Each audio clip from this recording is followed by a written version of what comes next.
January in Portland dragged on with gray days. I'd get home a little after 6, leave my backpack by the door, and turn on the kitchen light first. The tile was warm. We'd installed underfloor heating last fall when we decided it was time to finally do some renovations. On the table was a ceramic sugar bowl, a gift for our 4th anniversary, and a bowl of fruit. I'd mechanically wash my hands, take a chicken out of the fridge, and turn on the oven. The familiar sounds, keys in the lock, a quick peck on the cheek. "How's your day?" were increasingly absent. The phone vibrated on the table. A message from Brooke: "Going to be late. Snow is cutting the air. Don't wait up with dinner." Her style was short and sweet. I typed back, "Okay, take care," and turned the phone upside down, even though it didn't change anything. Brooke and I lived in a townhouse on a quiet street south of Broadway. The yard was narrow, but big enough for a grill and 2 chairs. Inside were 2 bedrooms, a small living room, and a fireplace that was occasionally turned on. We used to have Friday pasta parties, cracking open inexpensive Pinot Noirs and arguing about the news. Since December, there were no more Fridays. There were broadcasts, specials, and "I'll be home late." At 8, I sat down to eat alone. Brooke's news crew was changing their schedule because of bad weather. The channel's anchor, Logan Pierce, was on the nightly newscast. His face was on billboards along the interstate. If you drive on I-5, you'll see that squint and that sharp tie 3 times in 10 minutes. Brooke was the producer of the evening news, and a couple of weeks ago, she'd been assigned to work directly with him. She said it was an opportunity. I believed her. It was true. That's how you build your way up in this business. Around 9, another text. Car at the door. Logan's assistant. Heading to the office. I caught myself reading assistant twice and put the phone down. Checked my email, responded to the contractor on the project, set my alarm for 6:30. The house was quiet. In the morning, Brooke woke up before me. I heard the hair dryer and the lid of her cosmetic bag. In the kitchen, she quickly made toast and poured coffee into a thermos. "Are you leaving already?" I asked, entering the kitchen. "Yes. The film crew is leaving early. We need to prepare the blocks." "Are you visiting Pierce today?"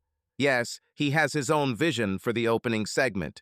"We need to agree," she said, and looked at the phone. The screen lay face down next to the mug. "Are you okay?" "Meetings before lunch. After certification visit."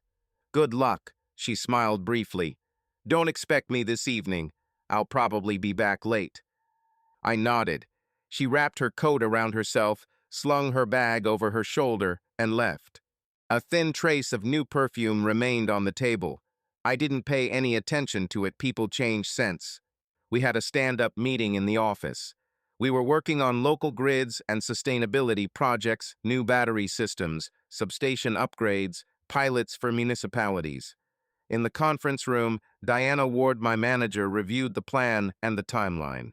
"Nate, where are we on the Southern Substation project?" "We are finishing the specification. There are still questions for the controller supplier. I am waiting for their confirmation on the firmware and a test report." "Good." She made a note on her laptop. "And one more thing. I have an idea for you. It's not a proposal yet, but it's close. Austin, Texas. We're expanding our microgrid business there. We need someone to get things moving. You're short on the list." "Austin?" I asked again. "Yes. The salary is higher, relocation. The team is at the start. Not today and not tomorrow, but soon. Think about it. I'll tell you the details when there is another window." She spoke neutrally. She didn't press. I nodded, but something inside me twitched. Not from euphoria, but from the fact that the thought of what if became not abstract. After the stand-up, my colleague and I had lunch in the cafeteria. He was telling me about his vacation in Bend, and I was listening and mentally marking down the processes for the next week. Before leaving the office, I called Brooke. "How are you?" "On the run." Later, and the connection was cut off. In the evening, I stopped at the supermarket. I bought vegetables, milk, bread, turkey cutlets. In the parking lot, I met my neighbor, Rick. He was loading bags of paper towels and dog food into the trunk. "Hey, Nate," he waved. "Long time no see." "Hello. How are you?" "Fine. How are you? Still work?" "Work. Come over for a beer tonight," he said. "Amy's making her chili. We'll sit for about 30 minutes. I'll see when the time comes." "Come on, I know I'll look. Just come." I chuckled. Rick is a straightforward man.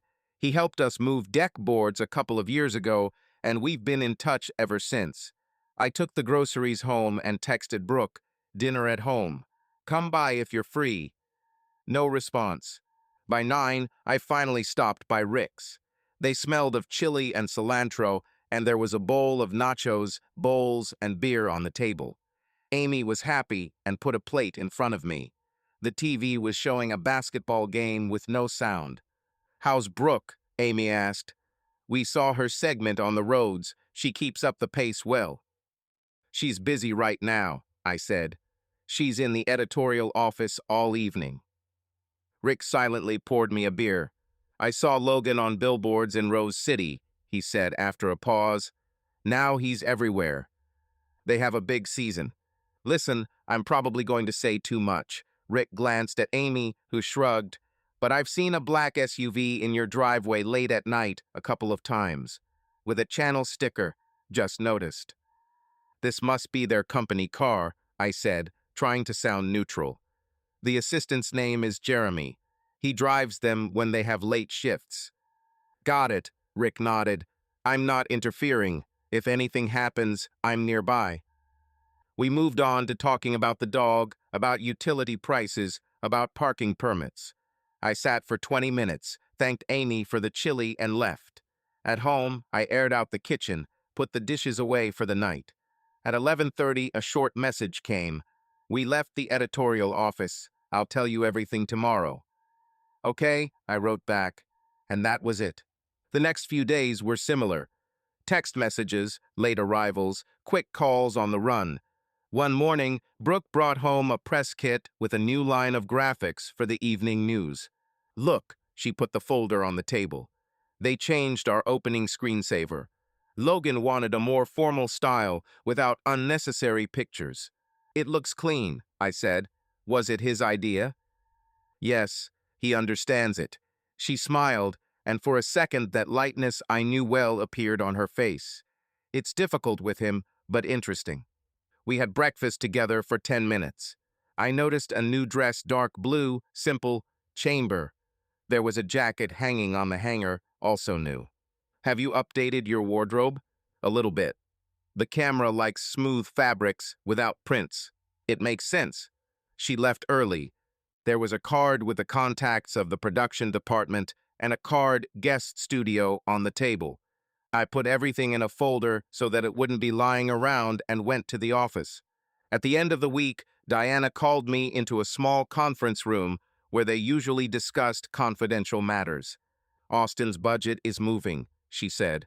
"We'll probably be ready to talk more specifically closer to spring. I'm not asking you to answer that now. I want you to know that there is a path up for you, and it's not just about money. There will be more autonomy, more responsibility. You can handle it. Thank you. I need time to look at everything." Of course, and be realistic.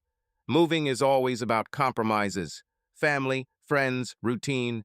Rarely is there a perfect coincidence of circumstances. I understand. "Okay, let's go back to work." I left her calm. Austin had ceased to be a theory and had become a point in my head that would need to be assessed. But that was a conversation for the future, not for today. On Friday night, the network had an open show with the audience. Brooke said it would be loud and pointless for me, asked me not to come.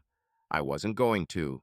On my way home, I still caught a glimpse of a huge banner over the bridge. Logan in a dark suit, the slogan, "An evening you can trust." I thought it was an honest formula. People need someone to tell them with confidence that everything is under control. Confidence is a commodity that sells. At home, I took a ready-made pizza out of the fridge and turned on the radio in the kitchen. At 9, a text came in. Logan, the editor, and I are rewriting the traffic section. Go to sleep." I answered, "Okay." The phone lay face down. I caught myself starting to distinguish new signals, other people's names in notifications, official, car at the entrance. Until night, override the grid. So far, these were just words. I jotted down a few points I wanted to discuss with Brooke on Sunday. A shared schedule, one dinner together, a day off without calls. It was a practical list, not an ultimatum. Before going to bed, I walked around the house. I checked the door, turned off the light in the living room, folded her cardigan on a chair, which had fallen off the hanger that morning. In the bedroom, her phone was on the nightstand. The screen was down. I didn't touch it. I'm not the one who checks. But I noticed that this has become more common. On Sunday morning, we finally met at home. I made coffee, fried eggs. "Shall we sit down for 10 minutes?" I asked. "Hurry up, I have to be in the studio by noon," Brooke said and took the mug. "I need 1 day a week together. Without work. At least an evening. I can adjust." "It's hard right now," she answered without aggression. "We're doing a series of issues, and Logan wants to keep me around." I'm not arguing. I'm asking for structure. "Let's look at it week by week." "I don't promise," she said and stood up. "Sorry, I'm late." She threw on her coat, took her bag, and stopped at the exit. "I appreciate you putting up with this schedule," she said quietly. "I really do." "I want us to have rhythm," I replied. "I know." The door closed, leaving me with 2 half-drunk mugs of coffee and a 3-item list on my phone. In the evening, she sent, "The broadcast has dragged on. Go to sleep." I put the phone on the nightstand and rolled over on my side. The following week, Brooke's schedule became even busier.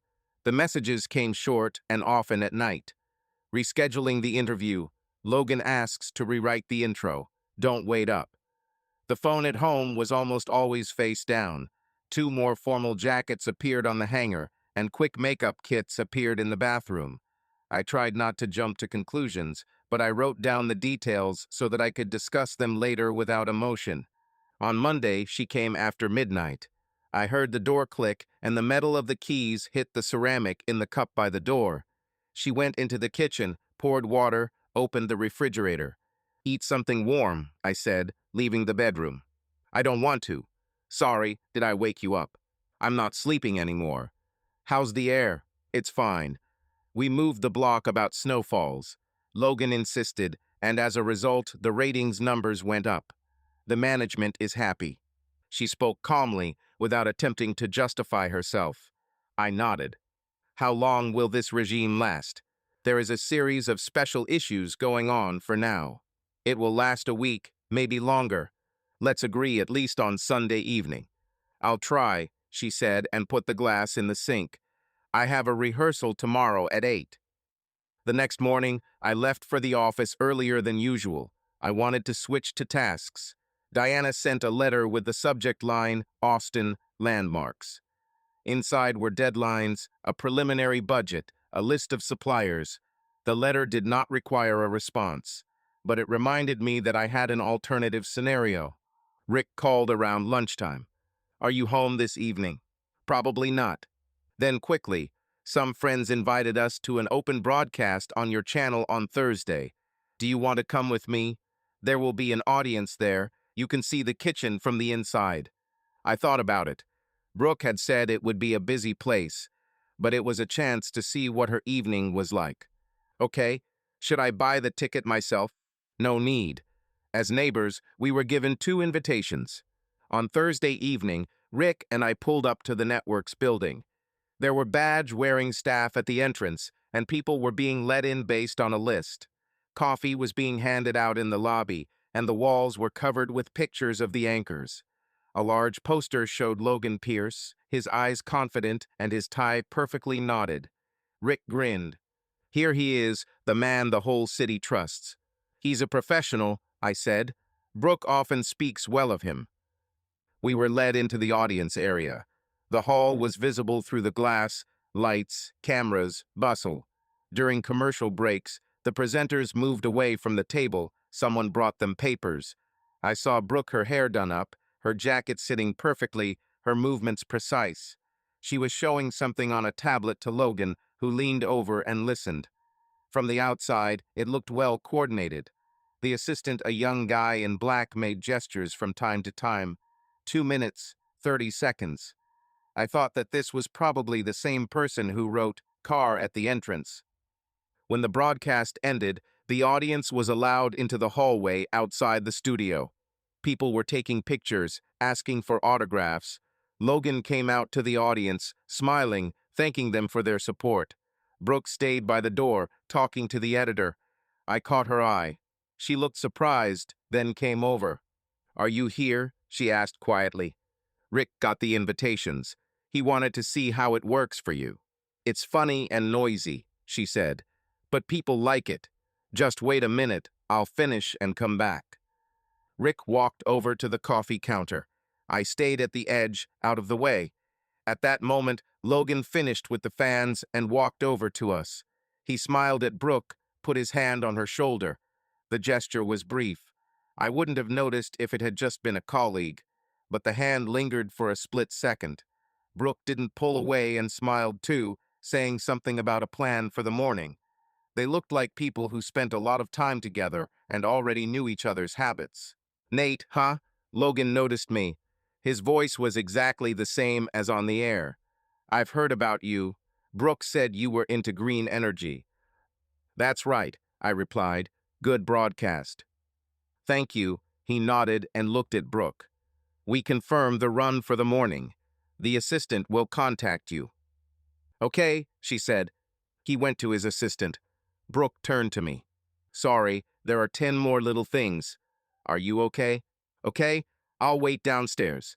It was chilly outside. Rick came over with a paper cup. "Did you see it?" he asked. "Saw. I'm not an expert, but they communicate very closely. They work together all day," I said. "Maybe it's just the rhythm of the team." Rick shrugged. "Okay, I won't push, but you can feel how it makes you feel." I didn't answer. Brooke came out about 20 minutes later. With her was the same assistant who was holding the phone and noting something in a note. "I'll go with them," she said, nodding toward the black SUV at the entrance. "We need to go through tomorrow's blocks, and we'll stop by the site." "Let's talk for at least 5 minutes," I said. She pressed her lips together. "Nate, not now. We have deadlines." "I'm nearby," I said calmly. "Right when you can." She nodded. The assistant opened the car door, Brooke got in, and the car drove away. Rick and I stood there in silence. "Let's go," he said. "I'll give you a lift." I went to bed late at home. The scene at the studio was spinning in my head. I wasn't angry. I was trying to figure out where the intimacy of work ended and something that required conversation began. At 1 in the morning, a message came. "That's it. I'm going home." I didn't answer. I pretended to be asleep. We met in the kitchen in the morning. "Where did you come from yesterday?" Brooke asked. "Rick invited me. He wanted to see how you work. Warn me next time." I wasn't interfering. "It's not that. I have a workspace. When you show up suddenly, I think about you, not about the case." "Okay," I said. "Then we'll discuss it at home." She put the mug in the sink and reached for her bag. "Will you be back in the evening?" "We'll try." She didn't come back in the evening. She wrote at 11, "Still on the landing. Go to bed." I went to bed, but slept in fits and starts. I suggested that we spend Saturday together at least in the morning. "Let's have breakfast at a cafe by the park," I said. "It's quiet there." "For 40 minutes," she replied. "Then I'm going to the studio." We sat by the window. I had an omelet, Brooke had avocado toast and tea. "I want to understand your schedule," I said. "I don't need to control. I need to plan. I plan everything I can. But now a lot is changing. Then let's agree on the basics. 1 evening a week." "I can't promise now," she said and looked at her phone. The screen folded down. "I wasn't on the air to test you," I continued. "I wanted to see your work." "I hear you. And yet it still felt like a test. I don't check. But I noticed that you and Logan communicate. closer than just in and out of the hall.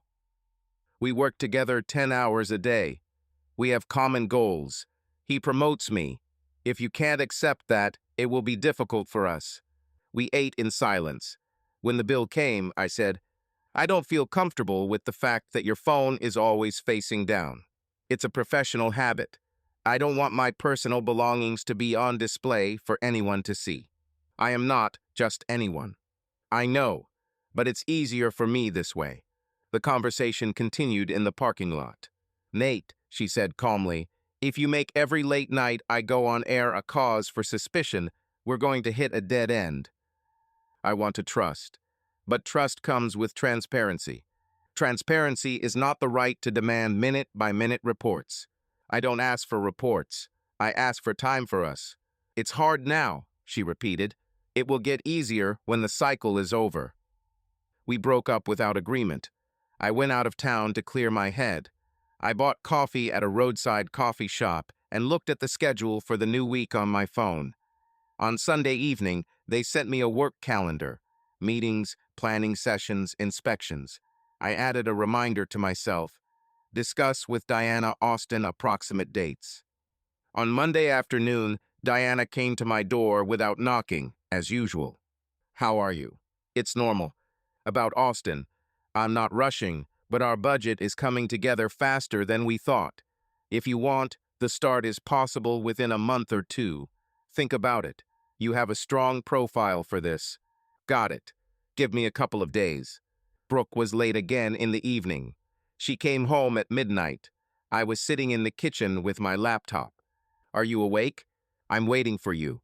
We need to talk. Just no scenes. She took off her jacket and put it on a chair. I'm tired. I'm not making a scene. I want to talk about the basics. Okay? Speak. I felt like an extra in your life for the last few weeks. I ask for one evening a week, and I ask that you not turn every observation of mine into an accusation. I don't. But when you show up at work unannounced and watch me interact with the host, it creates tension. I heard. I won't come again. Thank you. And one more thing. If you think that my discomfort is just my problem, we'll reach a dead end. Nate, she said, raising her voice for the first time, if you can't trust me to work late into the night, we're not on the same page. I'm not saying that with any resentment. It's a fact. My job right now requires my full attention. The room became quiet. I didn't answer right away. Something inside finally fell into place. I heard, I said. I won't ask any more. I'll do what I can control. She sighed, grabbed a glass of water, and went into the bedroom. I stayed in the kitchen, closed my laptop, and sat motionless for a minute. Then I opened my email and wrote to Diana. I'm ready to accept the Austin offer. If the time frame is still valid, I can move within 2 weeks. Let's discuss the details tomorrow. I read the email twice. I deleted the phrase 2 weeks and rewrote it. I propose starting in 2 weeks. I clicked send. The phone was lying face up on the table. There were no messages. I stood up, got my suitcase out of the closet, and set it against the wall. I didn't pack it. I just set it down. It was a signal to myself that I wasn't staying in standby mode. The night was long. I thought about how I would explain this to Brooke, how I would tell Brooke's mother if she asked. I thought about the team, about the relocation, about the different climate and rhythm of Austin. At some point, it got quieter. Not easier, but quieter. I turned off the light and lay down. In the morning, there was an email from Diana. Accepted. Meet me at 4 p.m. to discuss steps. I closed my laptop. Keys jingled in the kitchen. Brooke was getting ready for work. Did something happen to you? She asked, noticing the suitcase against the wall. I wrote to Diana late yesterday. I'm taking Austin. I'm starting in 2 weeks. Brooke froze. Did you make a choice without me? I invited you to talk. You said that you don't have time now and that if I don't trust the night work, we can't go our way. I heard and made my choice. It's an impulse. No, this is a decision. She clutched the strap of her bag, nodded, and seemed at a loss for words. She turned and walked out. The door closed. I sat down at my desk, opened my notebook, and began writing a to-do list. First-time housing, farewell meetings in Portland, handover of work on the current project. I stopped on the third line and looked out the window. It was raining lightly. The morning began without conversation. Brooke left the house early, leaving an open post-it note with the broadcast schedule on the table. I sat down with my laptop and a list of moving tasks. At 9, an unfamiliar number called. I picked up the phone. "Nate, this is Maya." The voice was muffled. "I'm from the channel. Brooke and I worked together on previous projects." "Maya, yes, I remember. What happened? It's hard for me to say this. I've been thinking all evening whether to call or not. Anyway, check your mail.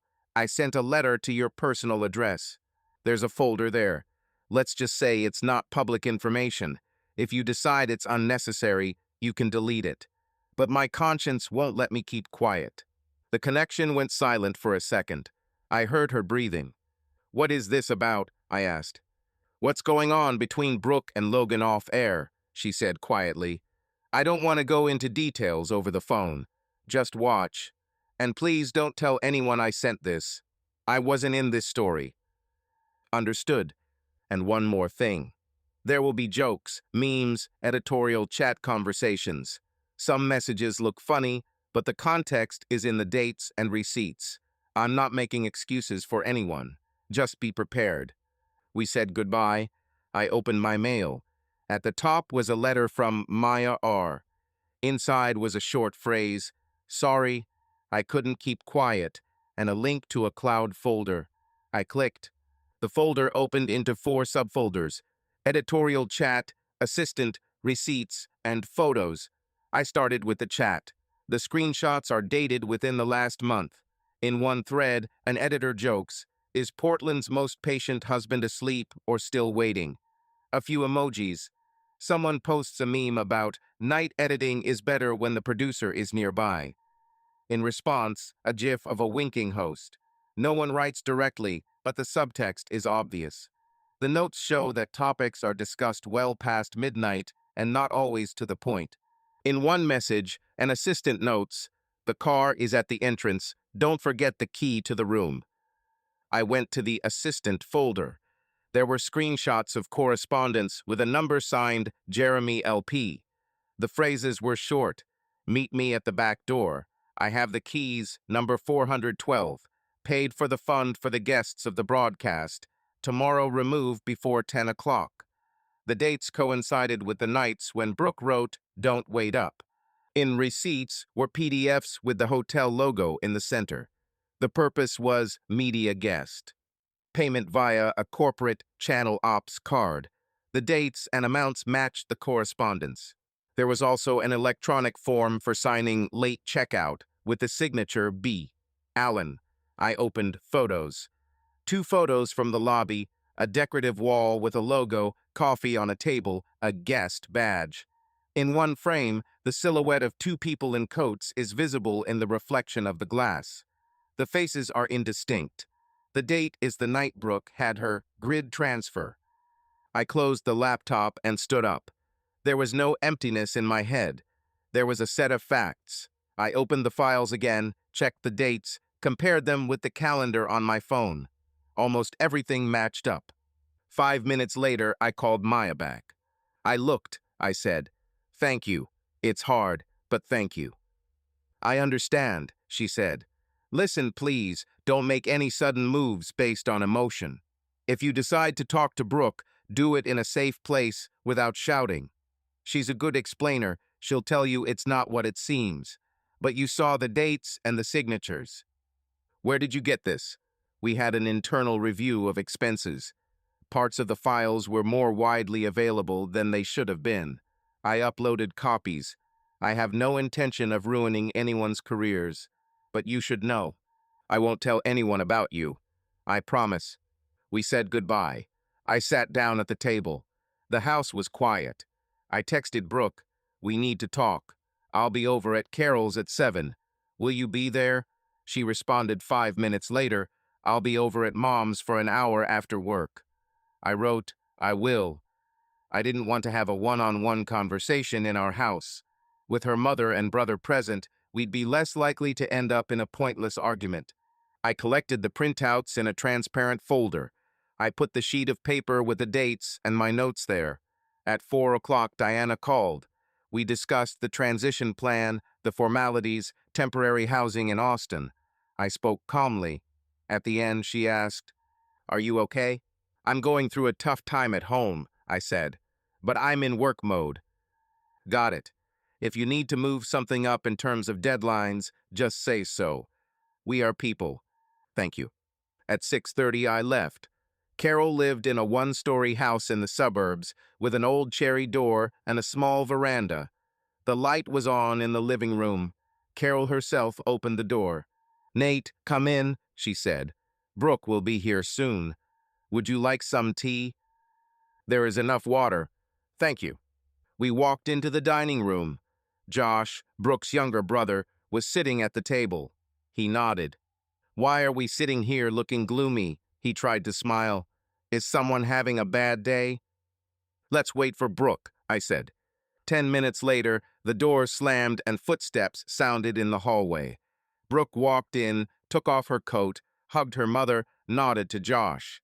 She barely looked at me. "What do you have?" Carol asked, looking from me to her daughter. "I've received some materials," I said. "I want to show them. It concerns Brooke and her work." "About my night shifts again?" Brooke sighed. "We've already discussed this." "These aren't just shifts," I said, and took out a folder. "Read it." I laid out the printouts on the table, chat screenshots, assistant correspondence, receipts. Not all at once, but in order. Dates, times, signatures. On one sheet was a message saying, "Car at the entrance," and next to it, a calendar with Brooke's note, "Night editing." Josh leaned over, glanced at them, then looked at his sister. "What is this?" he asked quietly. "That's out of context," Brooke said. Her voice was even. "We have a lot of overnights. The hotel is for on-air guests, and for the staff when we don't have time to get home. That's how it's always been done." "Then why is your name signed?" Carol asked. She was holding the sheet of paper with the late checkout and shaking slightly. "I could register it in my name because I have access," Brooke said. "It's faster." "And those jokes in the chat?" Josh asked, tapping his finger on the printout with the patient husband meme. "It's editorial humor," Brooke said. "We do it to relieve tension. You don't think people seriously write that stuff, do you?" "I think there's too much overlap," I said. "Dates, signatures, the assistant's texts, the late nights, and no time at home. I didn't come here to sit in court. I came here to say that this looks like a relationship that goes beyond work." Brooke looked at me. There was no anger in her face, but there was no recognition either. She folded her arms across her chest. "You've decided that I'm cheating on you, and you've already made your decision about Austin. What are we talking about?" "About the facts," I said. "About respect. Not for me, but for yourself and for the people around you. I don't want to get into the details. I can see that there's a personal line between you and Logan. It's not about one kiss in the hallway. It's about the fact that you chose to give him your time and attention. It's your choice. My choice is not to live inside it." "Nate," Carol interjected, "let's not go to extremes. Brooke is working herself to the bone. Logan is a complicated man. There may just be overlaps. She doesn't have to account for every line." "I'm not asking for reports," I said. "I'm asking for honesty." "Honesty is what I'm trying to maintain right now." Brooke looked up. "You barge into my office, then come to my mother with printouts. It feels more like a threat than a conversation." "I came here because I didn't want a scene at home," I said, "and because I know you'll deny the obvious." "There's nothing obvious about it," she said sharply. "It can all be explained." Josh looked at her.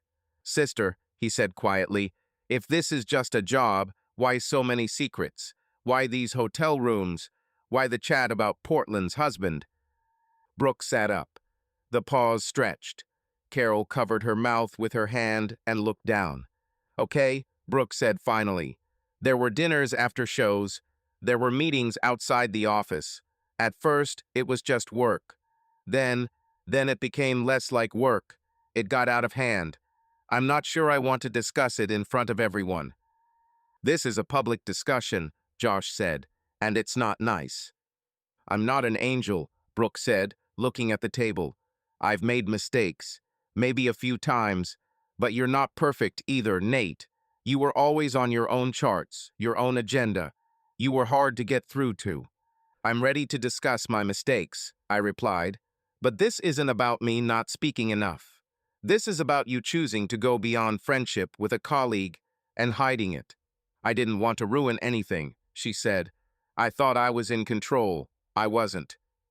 Carol finally looked up. Brooke, she said wearily, I love you, but you're wrong now, and you know it. Brooke nodded without looking at anyone. What are you going to do? She asked. I already told you, I replied. I'm leaving for Austin in 2 weeks. Today, I'm picking up a few things and moving into a motel. The house and everything else are still my responsibility. We'll continue to pay the mortgage as agreed until we decide what to do.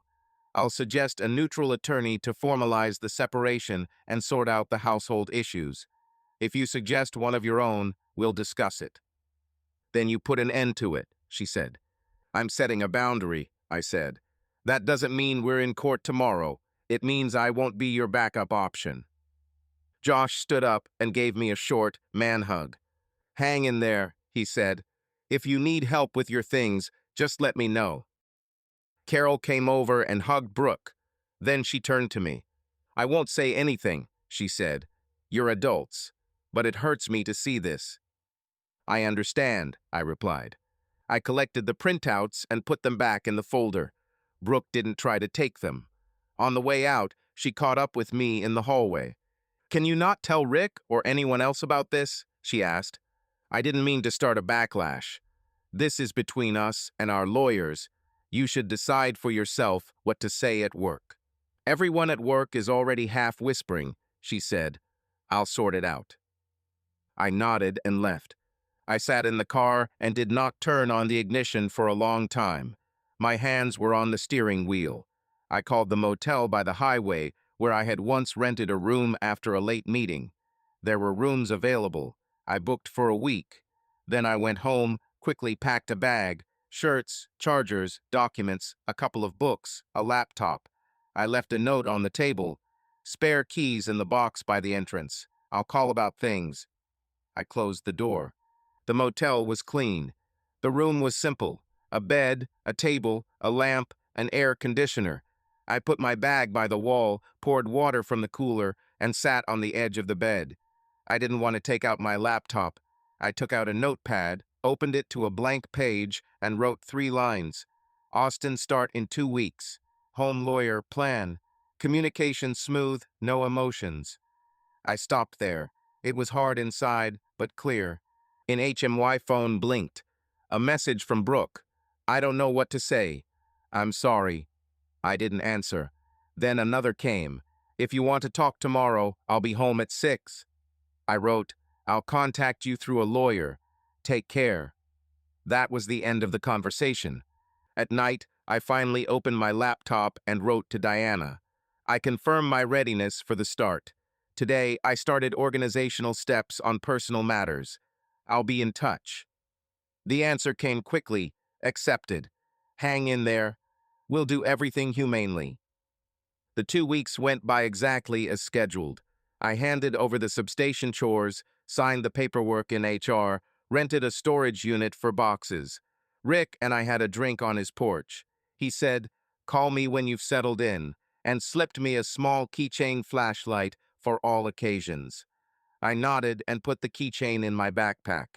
The flight was early. It was drizzling in Portland. In Austin, the board said, sunny, plus 28. The plane landed smoothly, and I walked out into the terminal with a backpack and 1 suitcase. HR had booked a temporary apartment in the south of the city, a small studio in a complex with a pool, a gym, and a shared grill in the courtyard. The door opened with a code. Inside were white walls, a gray sofa, a table, and a small kitchen. I put my suitcase against the wall, opened the closet, and laid out my shirts. The emptiness of the room did not weigh me down. It was clear that this was a transit point. The first evening, I walked to the supermarket. I bought eggs, bread, chicken, vegetables, coffee, and a set of dishes. At the checkout, the girl asked if I needed a bag of ice. I smiled, not yet. On the way back, I noticed a park with a running track and a bike lane. I wrote it down in my phone, morning jog. In the morning, there was a meeting at the office. The building was glass and concrete, open plan, conference rooms with street names. Diana was waiting at the turnstile. In person, she looked the same as on video calls, collected, even. "Welcome," she said. "Coffee? We have a nice car." Coffee wouldn't hurt. We went into a small conference room. On the table was a printed plan and stickers. "The team at the start is like this," Diana said. "Marcus is the network analyst. Priya is the operations part. Anna is the permits and cities, plus a part-time contract lawyer. You lead, but everyone has their own block. The first goal is to sign a contract with a contractor to upgrade 3 microgrids and get the federal subsidy application off the ground. The documents are stuck on the issue of battery certification." "Why are you frozen?" "The supplier refers to a new firmware release, and the city expects the old version in the package. Nobody wants to move first." I flipped through the folder. "Okay, let's gather everyone today and lay out who does what." "We'll get it together," Diana said. "And one more thing. Everyone here is used to speaking frankly. If something's wrong, call it. If you need support, ask. I've got your back." "Understood." At the general introduction, everyone briefly introduced themselves. Marcus was dry, wearing glasses, spoke quickly but to the point. Priya was calm, with clear formulations. Anna was energetic, with a note, "Loves lists." We went through the tasks. "The subsidy is my front," said Anna. "But I need a document from you from the supplier with a seal on the new firmware. Without it, the federals will simply return the package." "The supplier is being stubborn," Marcus interjected. "They're afraid to take responsibility for compatibility." "So we need to put them on the same Zoom call with the city inspector," I said, "and write down in the protocol who is responsible for what. Priya, can we bring everyone together tomorrow? I'll prepare a summons and a risk table." "All right," she sneered. Before lunch, I sorted through folders, entered a task list into the system, added deadlines. Not a single familiar face, not a single old familiar detail, and yet it was easy to work. There were no strangers' phones on the table. No one wrote, "Don't wait up," at 1 in the morning. In my head, there was only the schedule. After lunch, we went to one of the sites. South Substation, residential area nearby. The contractor showed a diagram, pointed to the cabinets with equipment. "Are the deadlines realistic?" I asked. "If the supply of batteries doesn't drop," he replied, "our guys are ready." "Good. I need a letter from you that the new firmware is undergoing internal testing and the old one remains in the archive for compliance, and a table with those responsible for each step." The contractor nodded. "We'll do it." In the evening, I returned to the apartment, cooked pasta, turned on the laptop to finalize the protocol. At 9, I turned off the light and went to bed. Sleep came quickly and evenly. I woke up at 6 without an alarm clock. I went for a run around the lake. It is quiet there in the mornings. Runners and dog owners walk along the path. The air is warm. After Portland, this felt unusual, but pleasant. I realized that I had not woken up so calmly for a long time. On the second day, we held that same Zoom with the supplier and the city inspector. There were 4 squares on the screen. I opened the agenda and immediately outlined the goal. We need to agree on the wording so that the package leaves without returns. "We can't sign off on the new firmware," the vendor's representative began. "We need the city to accept the specification as equivalent." "The city won't accept equivalent," the inspector said. "It wants the word conforms." "Then let's do it this way," I said. "You, as the supplier, provide a letter stating that the new firmware meets all and local standards. The city receives this letter as part of the package. We add a clause that if there is a discrepancy, you provide a patch within 30 days. This removes the risk from the city. Pause. The supplier exchanged glances with his colleague. We can give such a letter if there is a clause about 30 days, he said. Then let's draw it up, I answered. Anna, prepare a template. Priya, add a clause about the term to our basic contract. I'll do it, Anna nodded, by this evening. The call took 30 minutes. When it was over, I closed my laptop and exhaled. It was a small thing, but it moved me forward. An hour later, I had a letter from the supplier with a draft in my mail. In the evening, Diana came into my office. I saw the protocol. She said, "It's good that you suggested the design right away. It saves weeks." "It was just necessary to establish responsibility," I replied. "Yes, not everyone does that. Keep up the good work." On the third day, I started to set up my life. I bought a laptop stand, a lamp, a couple of plates, a knife. I put a tall cactus from the plant store in the corner. They're cheap and easy to grow in Austin. On the weekend, I went to the laundromat, stopped at the market, got barbecue chicken from a small place by the road. People in line talked about the weather and high school league. I felt like a tourist, but not too stressed. Brooke's calls were few and far between. She texted twice, "Are you okay?" and "I need to pick up a few things from the garage." To the first, I said, "Okay." To the second, "I'll tell my lawyer." I didn't tell Diana. That was the private part. I kept it separate. On Friday, my team and I decided to have lunch together. We got tacos and lemonade at a small cafe near the office. The conversation was light. "You haven't been down south in a while, have you?" Preya asked. "We have a list of places, if you need to. And yes, people here take barbecue seriously." "I've already noticed," I smiled. "I mostly navigate by parks. Where is the best place to run?" "Lady Bird," Marcus said. "And there's a path in Pisper Park, shade there. It'll come in handy in the summer." "Thank you. And one more thing. I want us to have short planning meetings on Mondays for the week. 15 minutes per person, no reports, only narrow questions and risks." "Okay," said Anna. "It's easier this way, and I'll send you the status of the permissions by email once a week so everyone can see it." Back at the office, I saw a letter from the city subsidy office. "Received package, preliminary check passed, awaiting confirmation by supplier's letter." This meant our design worked. I forwarded it to the team, adding, "Thank you, moving on." Diana responded with one sentence, "Good pace." That evening, I bought a bike from a private seller through a local classifieds platform. It wasn't new, but it was solid. The seller, a man in his 50s, asked where I was from. I told him. He nodded. "Portland is a nice city, but Austin is growing right now. Get used to the heat and to everyone asking where you get the best brisket." We laughed. I rode my bike to the embankment and rode along the water. When I got home, I parked it against the wall, next to a cactus. On Saturday, I did something I hadn't done in a long time. I turned off work notifications for 3 hours and just walked around the block. I went into a small bookstore and leafed through the latest releases. I bought a thin book on project management, not because I didn't know the content, but to keep the basic principles in mind. I needed to rebuild my rhythm without other people's hesitations.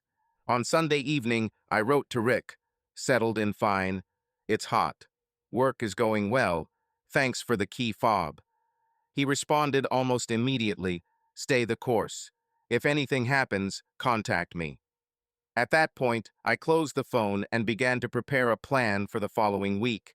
A meeting with a lawyer, a visit to the second site, a meeting with a school representative. A new playground was planned next to one of the microgrids, and it was important for them to understand what would happen with noise and access. I added it to the agenda. These things create trust with residents, and without trust, city projects stall. On Monday morning, we met with a representative of the school. A young woman with glasses. Her name is Rachel. We showed her the diagram, explained what would happen regarding noise. "The parents are worried," she said. "It's just about time for the younger ones to have a quiet hour. If you have loud work, you need to know in advance."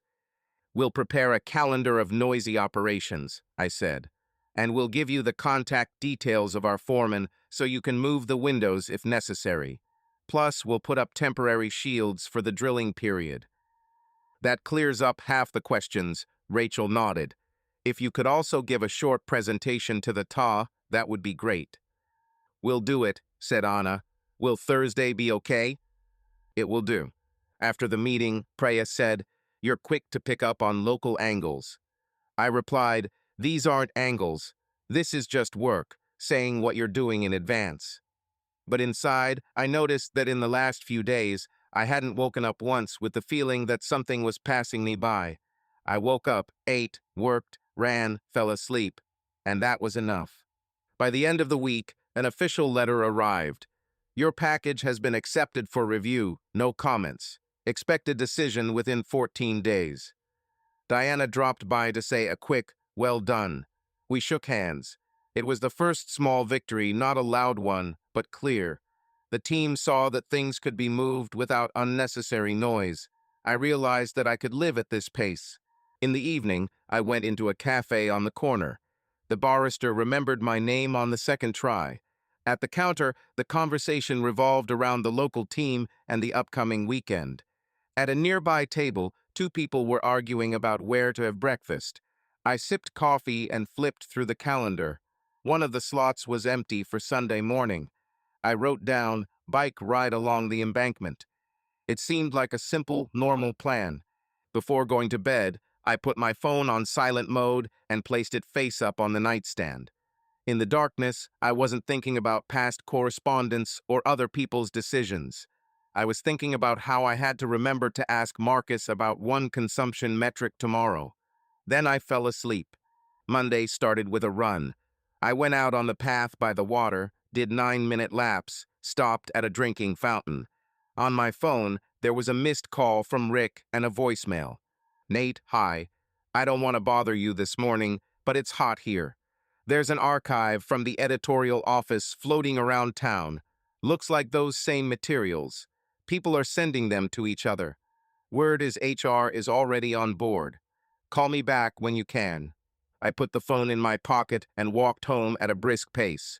In my mind, I tried not to think about Portland. It didn't work. I turned on the coffee machine, opened my laptop, and scanned the news. The local website wrote, the channel's evening anchor has been put on leave pending an internal review. They didn't give a name, but the quotes made it clear who they were talking about. Another source had a short note. Organizational changes in the news department. No names, no conclusions. Official wording. We had a planning meeting at 9. I arrived early and laid out the agenda. The team showed up Marcus with a cup, Preya with a notepad, Anna with a tablet. It's been a busy week, I said. We're waiting for answers on the subsidy within 14 days. In parallel, we're not blocking the sites. Marcus, how are the workloads? The sensors are okay.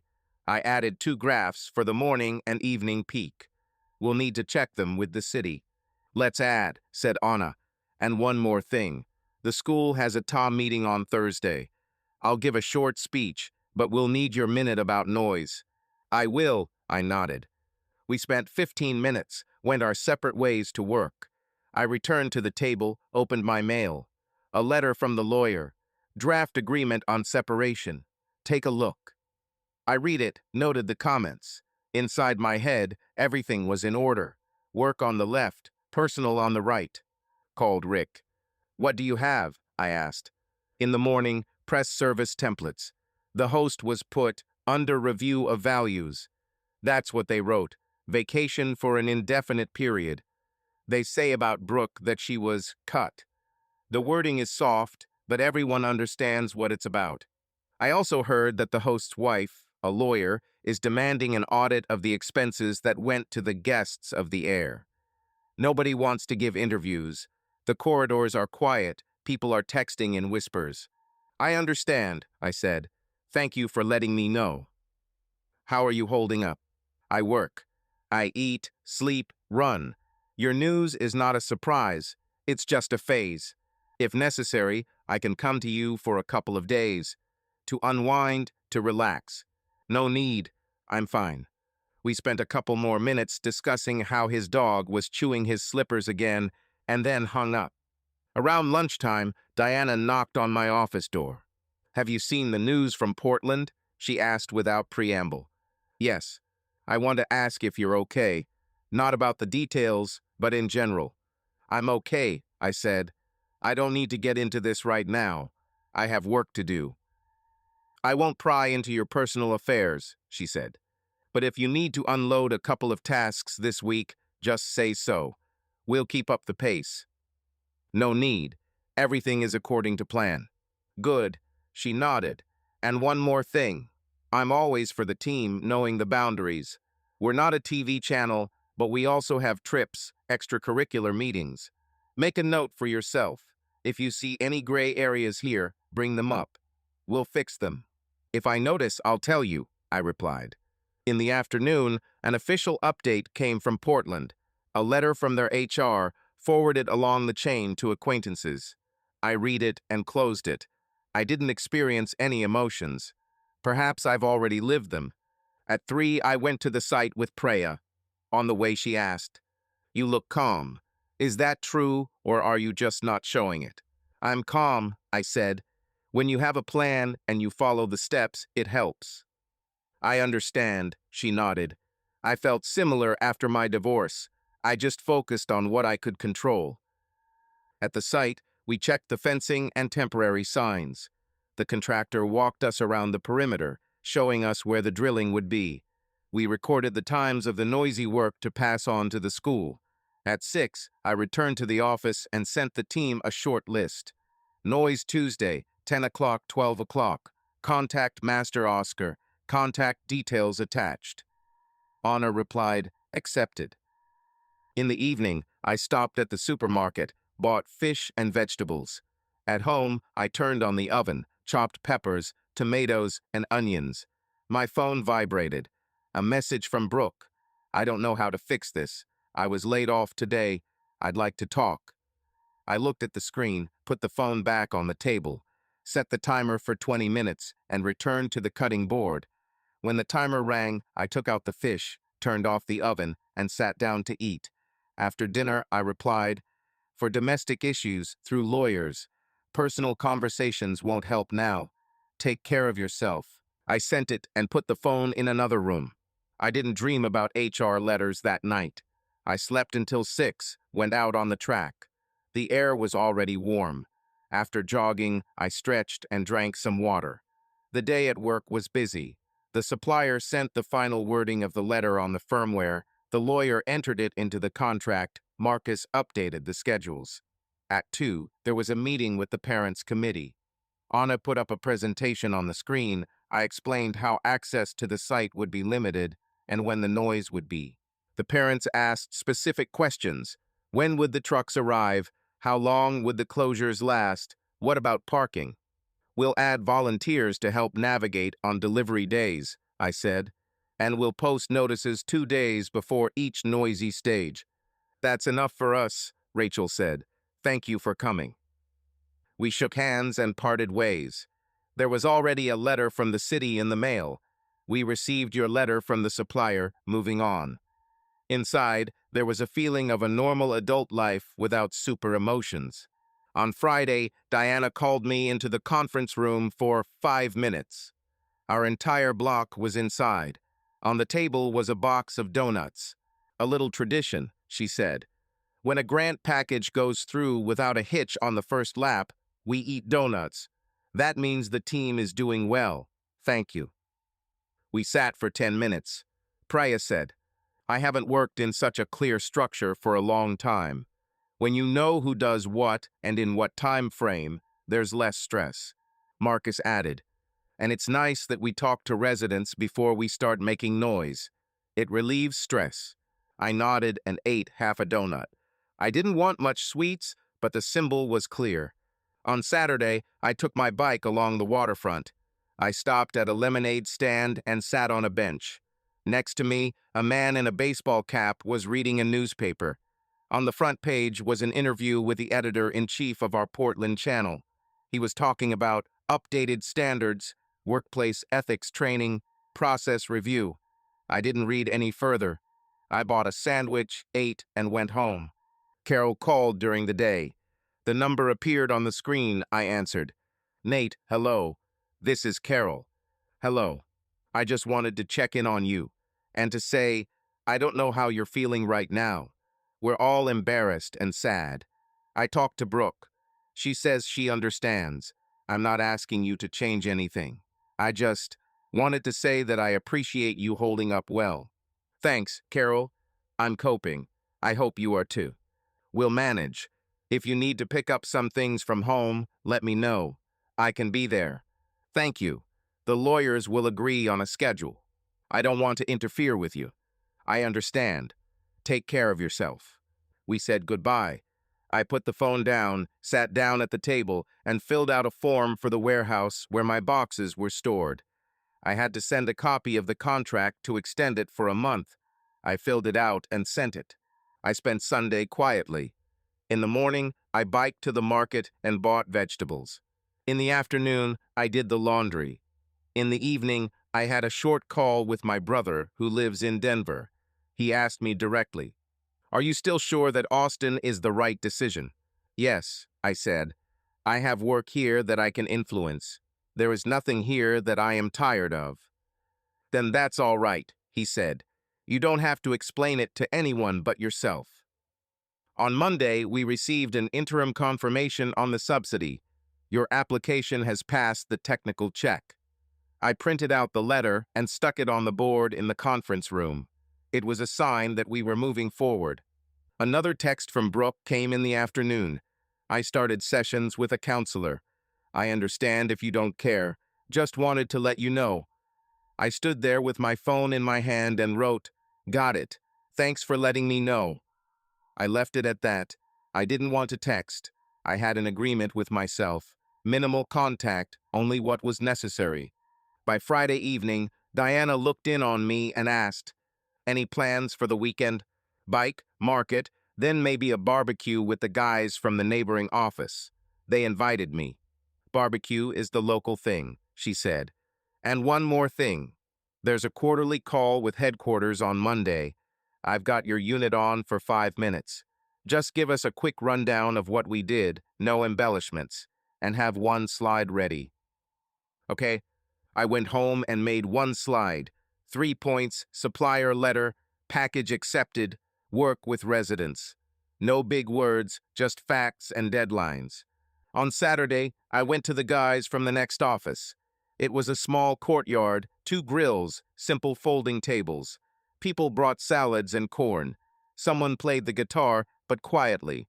I stood with a plate and talked to an engineer named Oliver, who had moved from San Diego. "Are you used to the heat?" he asked. "It's getting easier," I replied.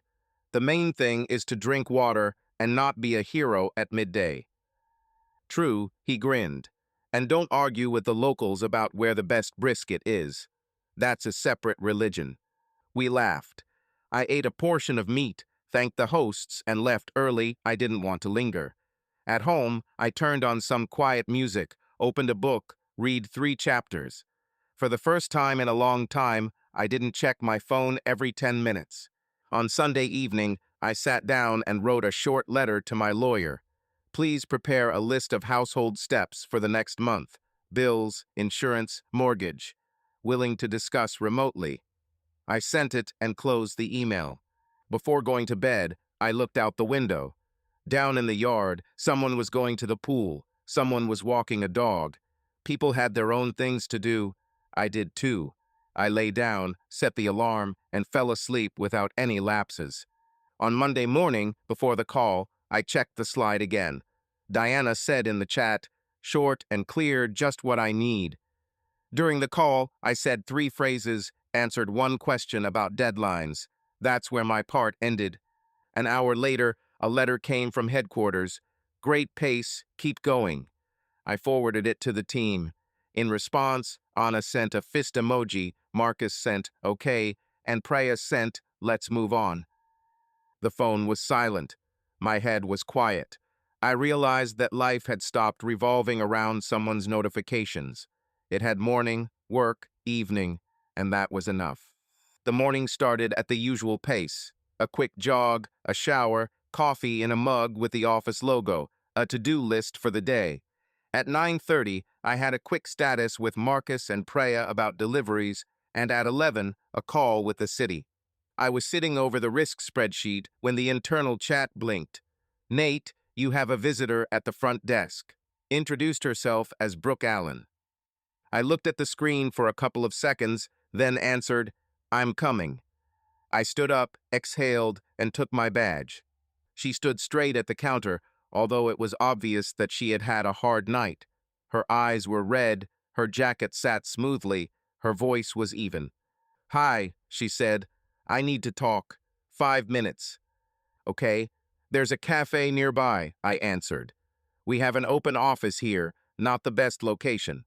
We went outside and walked a block to a corner cafe. It was cool inside and smelled of cinnamon. We got some tea and sat by the window. "I arrived on the morning flight," she said, without looking up. "I'm no longer on the channel. The contract is terminated. The wording is soft, but everyone understands.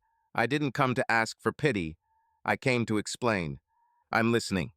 What happened with Logan, she chose her words carefully, started as a job. He was pushing. He is a master of boundaries. I was inside a system where you have to be online all the time. I missed your attention. We changed the regime at home. You were always in your files. I made choices that now seem stupid to me. I call it a mistake. "It's not one mistake," I said calmly. "It's a chain of decisions. Hotels, correspondence, cover-ups. It's not fallen through. It's did it. And I did it more than once." She nodded. I don't argue. "Yes, I did. I told myself I was in control. I wasn't."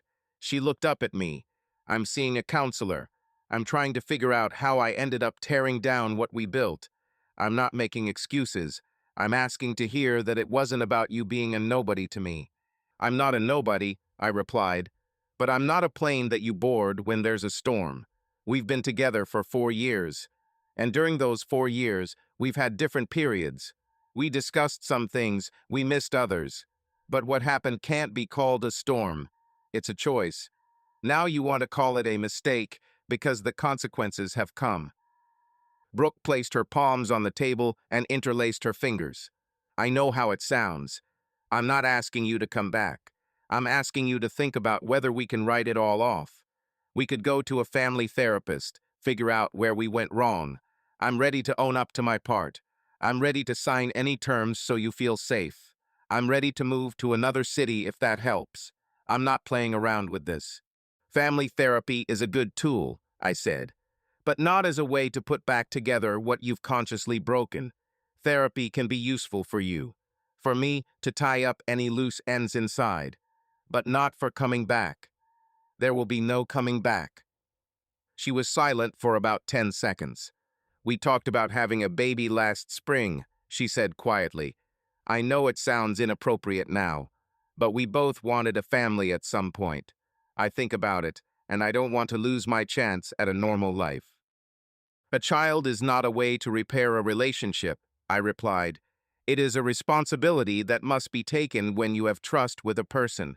We don't have it now, and we never will. We weren't close long before I left, and that is also a fact." She nodded. The tea had grown cold. Outside, someone was bringing a dog to the window to tie its leash to the post, a calm scene that had nothing to do with us. "Are you with someone?" she asked. "I have no right to ask, but I'm asking anyway." "No," I said, "and that's not the point.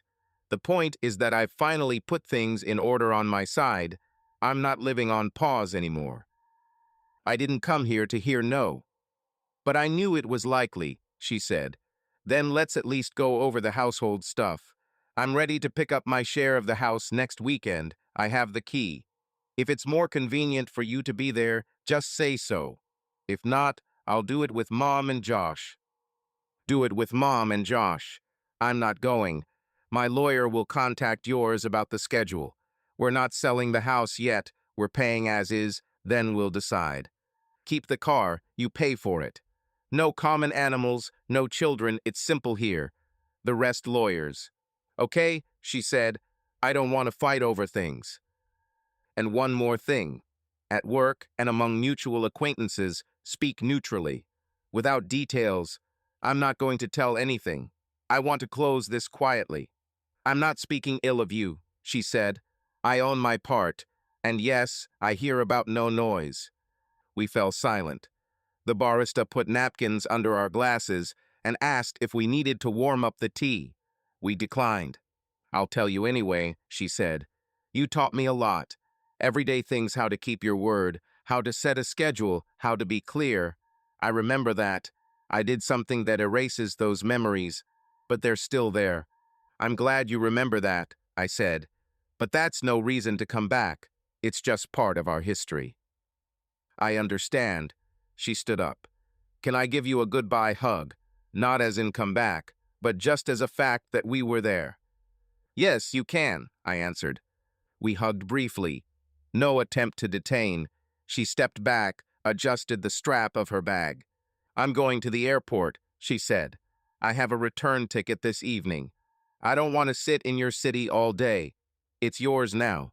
It's just my current address, I said. Good luck on your journey. Take care of yourself, she said. We went outside. I walked her to the corner. She waved and went to the taxi stand. I walked back to the office. The receptionist looked at me questioningly. I nodded.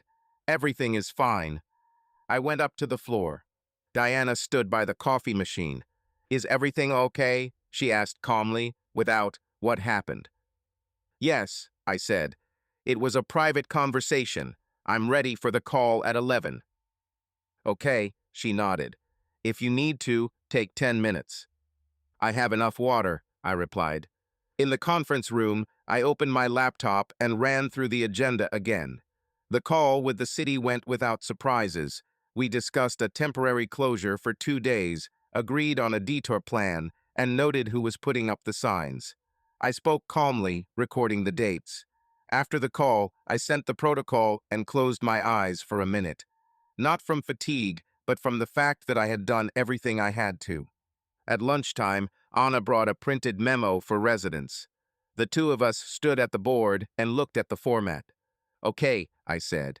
Add the foreman's phone number in larger format and a QR code with a link to the schedule of noisy work. I'll do it, she nodded. After lunch, I went out for a walk around the block. On the way, I called the lawyer, briefly said that a personal meeting had taken place, asked to speed up the list of documents. He promised to send it within 2 days. In the store nearby, I bought a bottle of water and a candy bar, returned to the office. At 5 o'clock, we finished our business. On the way out, Diana said, You behaved very clearly today, not heroically, but in a business-like manner. That's how it should be. Thank you, I replied. That helps. In the evening at home, I opened my email. There were few letters. In the messenger, there was a short message from Rick. Heard that Brooke is in Austin. Are you okay? I wrote, Yes. We talked. Everything is correct. He replied, Okay. Call if you want to just have a quiet moment on the line. I put the laptop on charge, took a notepad. I wrote myself a few rules. Do not meet Brooke in person unless necessary. All questions through lawyers. Don't explain your decision to people who don't need it. Maintain a rhythm. Sleep, eat, run, work. Don't go back to what if. It's not a tool. These points looked dry, but I felt more comfortable that way. I put the notebook on the table. Late that evening, another message came from Brooke. Thanks for meeting. I'm leaving. I won't write anymore. If there's anything at home, through lawyers, I replied, Right? Good luck. The next day I woke up, and for the first time I didn't check my phone right away. I made coffee, looked at the cactus by the window, the bike by the wall, and got ready for work. In the office Braja, and I checked the contract, and Marcus checked the metrics. In the afternoon, a letter arrived from the federal office. Your package has been accepted for review by the committee. Expect a response within the deadline. I forwarded it to the team. We continued to follow the plan. That evening, I went to the waterfront and just walked along the water. People were running, Some were reading, and in the distance, live music was playing near a food truck. I sat down on a bench, pulled out my phone, and texted my brother. "Everything is on schedule." Brooke was coming. I said no. He replied, "Proud of you. Stay the course." The letter from the federal office arrived on Monday morning. The subsidy has been approved. The term is 24 months. The list of conditions is in the attachment. I forwarded it to the team, and a minute later Diana was already calling. "Congratulations," she said briefly. "This is the moment when you can say out loud, 'Done.' At noon, we'll tell everyone briefly at the general call. Prepare 3 phrases to the point without embellishment." "Done," I replied. During the call, windows with people filled the screen. Diana led the meeting calmly, without pathos. "The microgrid unit has some news," she said. "The grant has been approved. The contract with the supplier has been signed. The work schedule has been approved by the city. Nate, say a few words." "Thank you," I turned on the microphone. "Success is a team effort." A letter from the supplier with the wording "compliant" was included in the package. The city adopted a plan for noisy work, and we established communication with residents in advance. We are keeping to the deadlines. The risks are in the table. I update them every Friday. "Exactly," Diana summed up. I will note separately, we did not put out fires, we did not allow them. I am happy about this. After the call, Marcus dropped by to see me. "Congratulations," he said. "Honestly, I rarely see the chain supplier city residents glued together in a month." "It's about discipline," I replied, "and about inviting people into the conversation in advance." In the afternoon, the mail brought the second piece of good news. Battery delivery confirmed, date 20th. Preya sent an updated schedule with notes on people and shifts. Honor wrote, "Parents received memos, no questions." Inside, everything was smooth. I did the work and saw how the steps added up to the result. On Wednesday, Diana called for a small internal gathering, no formalities. Coffee and a box of cookies were set out in the conference room. "I'll keep it short," she said. "Things are moving because we have clear roles and discipline. Nate, thanks for the plan and for not taking on too much, but sticking to what's assigned. Team, thanks for reacting without noise. Let's keep it that way. No long speeches today." People quickly dispersed. Someone clapped me on the shoulder. I felt not euphoria, but calm satisfaction. That's what I wanted. This weekend was my first day without a tight schedule. In the morning, I cycled around Lady Bird. The path was clean. There were runners, dogs, families with strollers. I rode 2 laps, stopped by the water, drank from the fountain, sat on a bench. The sun was high. There were few shadows. I put on a cap and rode on. On the way back, I stopped at a barbecue place that had been praised in the office. The line stretched to the counter. The smell of smoke was noticeable even on the street. "First?" asked the guy at the checkout. "Yes," I admitted. "Take the brisket and the sausage," he advised. "And the beans. Try it without the sauce to get a feel for the meat." I took a tray and sat down at a long table. Opposite me sat a couple discussing the match. The man noticed my confused look at the mustard and pickles. "Pour the sauce separately," he suggested. "It's not customary here to pour everything on top. Otherwise, you'll be judged," he added with a smile. "Accepted," I replied. The meat was dense, without excess fat. The sausage had a distinct peppery flavor. I ate slowly, memorizing the taste. Inside, there was no haste, no usual tension. Just lunch. After the barbecue, I rode toward South Congress. It was a busy place on the weekend, but I didn't mind. I parked my bike at the counter and walked into a small bookstore. Narrow aisles, a table with new releases, shelves of children's books in the corner. At the table with children's books, a girl of about 35 was arranging thin cardboard boxes and small collections. Her light hair was pulled back into a ponytail, and her name tag read Kayla. She was talking to the seller. "These are for morning reading, they are short. And these are for the workshop, you will need thick paper there." "Let's add this too," said the seller, holding out a thin collection of illustrations. I stopped and picked up a book with a fox on the cover. In English, simple text, large font. The girl noticed. "It's a good series," she said. "The kids are hooked on the hero, and the adults aren't bored." "I'm not a teacher," I admitted. "I just like to look at what's out there for children sometimes. It's often clearer there than in books for adults." "I agree," she nodded. "There's less fluff, more substance. I'm Kayla. I work at a small publishing house here, overseeing the children's program and events. Today, I'm putting together a reading set." "Nate," I introduced myself. "Just moved to Austin, looking around." "Welcome," she said. "If you like bookshops, we have many places here. But this is one of the quiet ones." She put a couple of books in the box and turned to me. "What are you reading now?" "Not for children. Nonfiction about project management. Not because of problems, but to keep my head in shape. I take on subtle things to finish reading. And a novel about a small town, but I stretched it out over a month." "I understand," she said. "When the brain is busy, thick novels are hard to read. I myself read in batches so as not to forget where I left off." We exchanged short phrases about publishing houses, about how people choose books. Kayla suggested, "There's a coffee shop nearby. I'm going there for an iced latte. Want to join me?" I'm not suggesting a date, I'm suggesting coffee in the midst of the Saturday rush. "I want to," I said. "Coffee is okay." We went outside and walked 20 meters. The coffee shop was noisy, but we found seats by the window. She ordered a latte, I ordered a black one on ice. "You said just moved in," she began. "From where?" "Portland. Work. Energy projects." "Austin would be good for you," she said. "There are a lot of people here building real things. And there's a lot of water around, so that helps." "I like water," I nodded. "And the rhythm suits me. I'm just starting to put my day together here." "I started out once too," she said. "I moved from Tulsa 7 years ago. I thought I'd stay for a couple of years. I stayed.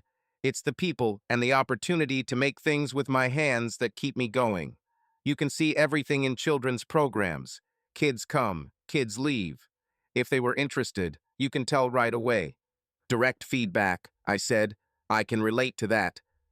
We talked simply about random Saturday classes, about how people in Austin greet strangers, about how you don't need a snow shovel in the winter. I didn't talk about Brooke or Portland. She didn't ask questions that would lead us there. It was a relief. Before leaving, Kayla said, "I'm giving a short reading to kids tomorrow in the park by the Riverside Library. If you're in the mood, come by. It's 15 minutes, and then I walk to the market. You can walk." "I'll write it down," I replied. She handed over a small card with the publishing house logo and wrote down the number. "It's better to write than to call. I often have the sound turned off when there are events." "Okay," I said. "Thanks for the coffee." "Thanks for the conversation." We parted at the door. I went outside and realized I wasn't looking at my phone for difficult messages. I typed, "Thanks for the coffee. I'll stop by tomorrow." The answer came a minute later, approx. 10:30, bench by the playground. On Sunday, I arrived a little earlier. There were parents on the playground, the children were holding paper fans. Kayla sat on a low stool, opened a book, and began to read steadily, without cooing. The children listened. At the end, she suggested drawing a character on sheets of paper and took out pencils. The children joined in. I stood to the side and watched. When it was all over, she came over. "Hello? Did you see it? It works," she said. I saw it. Simple structure and respectful tone. That's how it should be. "Let's go to the market," she suggested. "Let's go." We walked along the sidewalk. She talked about her small team, 5 people, and a few freelancers. About how they compete with screens, and that the key is not to compete, but to give children what the screen does not. Live participation. "Adults appreciate it too," she said. "They also need a simple format. Came, heard, did, left not empty." "That's a general rule," I replied. "It's the same in my projects. When people understand what's going to happen and why, everything is calmer. We took coffee from the tent, bought a peach each. She asked, "How do you like the mood here?" "I like it. There are no unnecessary conversations here. People are busy with their own things. I choose this."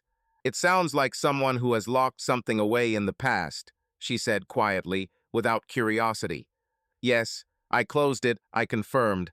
"I'm not ready to tell you now. And there's no need." "No need," she nodded. "Everyone has their own time." We sat down on the curb in the shade. We discussed simple things: where to buy vegetables, where it is better to park near the embankment, where there are fewer queues on Saturday. I caught myself not explaining my answers, not making excuses, and not rushing the conversation. It was a normal weekend conversation between two adults. We stopped at the library. "I have a meeting with the author in an hour," Kayla said. "I need to leave early. I'm glad you came." "Me too," I replied. "If there's another reading, let me know." "It will," she smiled. "And one more thing. In the morning, I usually write a short line to my friends about the weather. It's a childhood habit. You don't have to answer, but I'll sometimes write, 'How's the sun?' It's not a code. It's just a way of saying good morning." "Right," I said. We said goodbye. I walked to my bike. My phone vibrated. "How's the sun?" I answered. "It's there. It's quiet by the water." That was it. The week after that was a normal working week. The first batch of equipment arrived at the site. Preya sent a photo of the unloading in the general chat.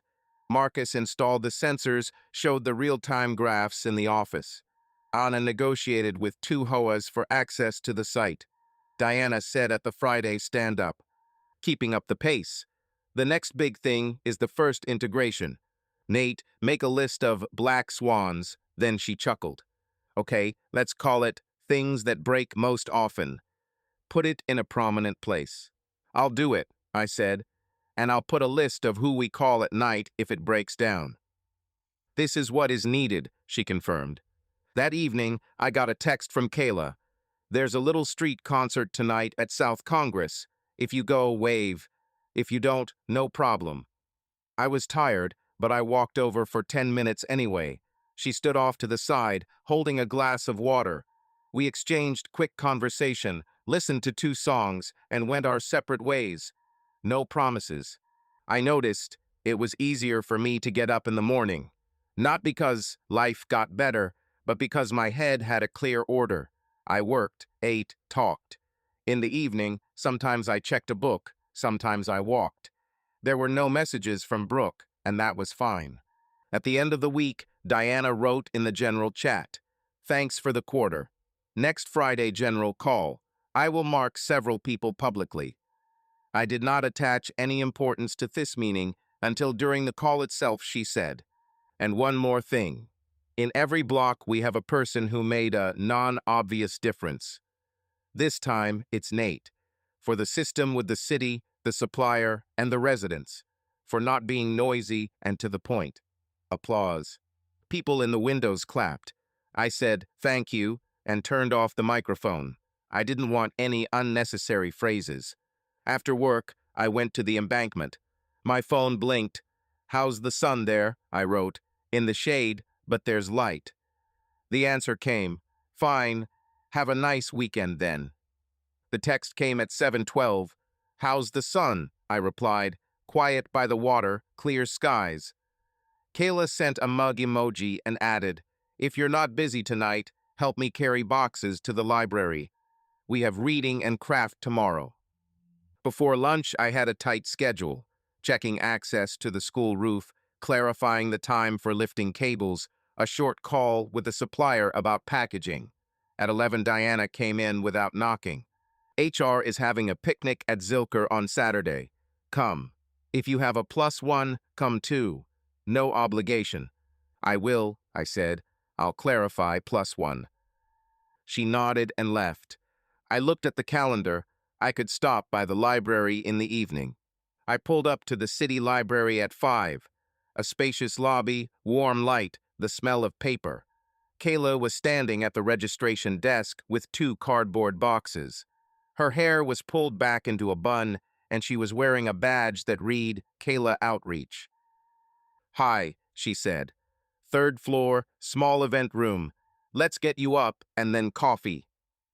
We took the elevator up. There were tables in the narrow room, a projector on the wall.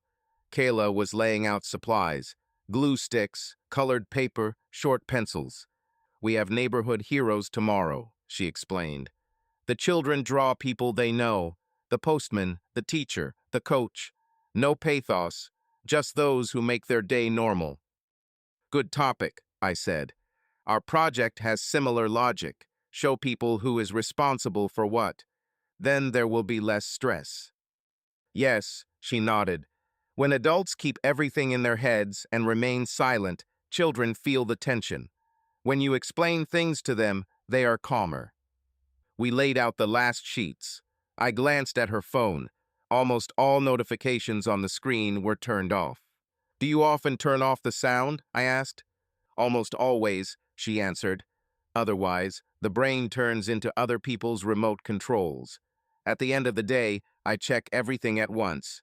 If someone is really needed, they know how to get through." I nodded silently. She looked at me more closely.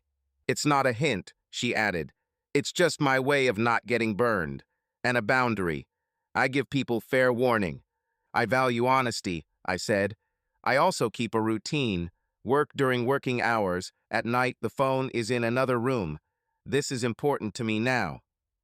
"Now is the key word," she said. "If you want, you can tell me why someday. Not today." "Not today," I confirmed.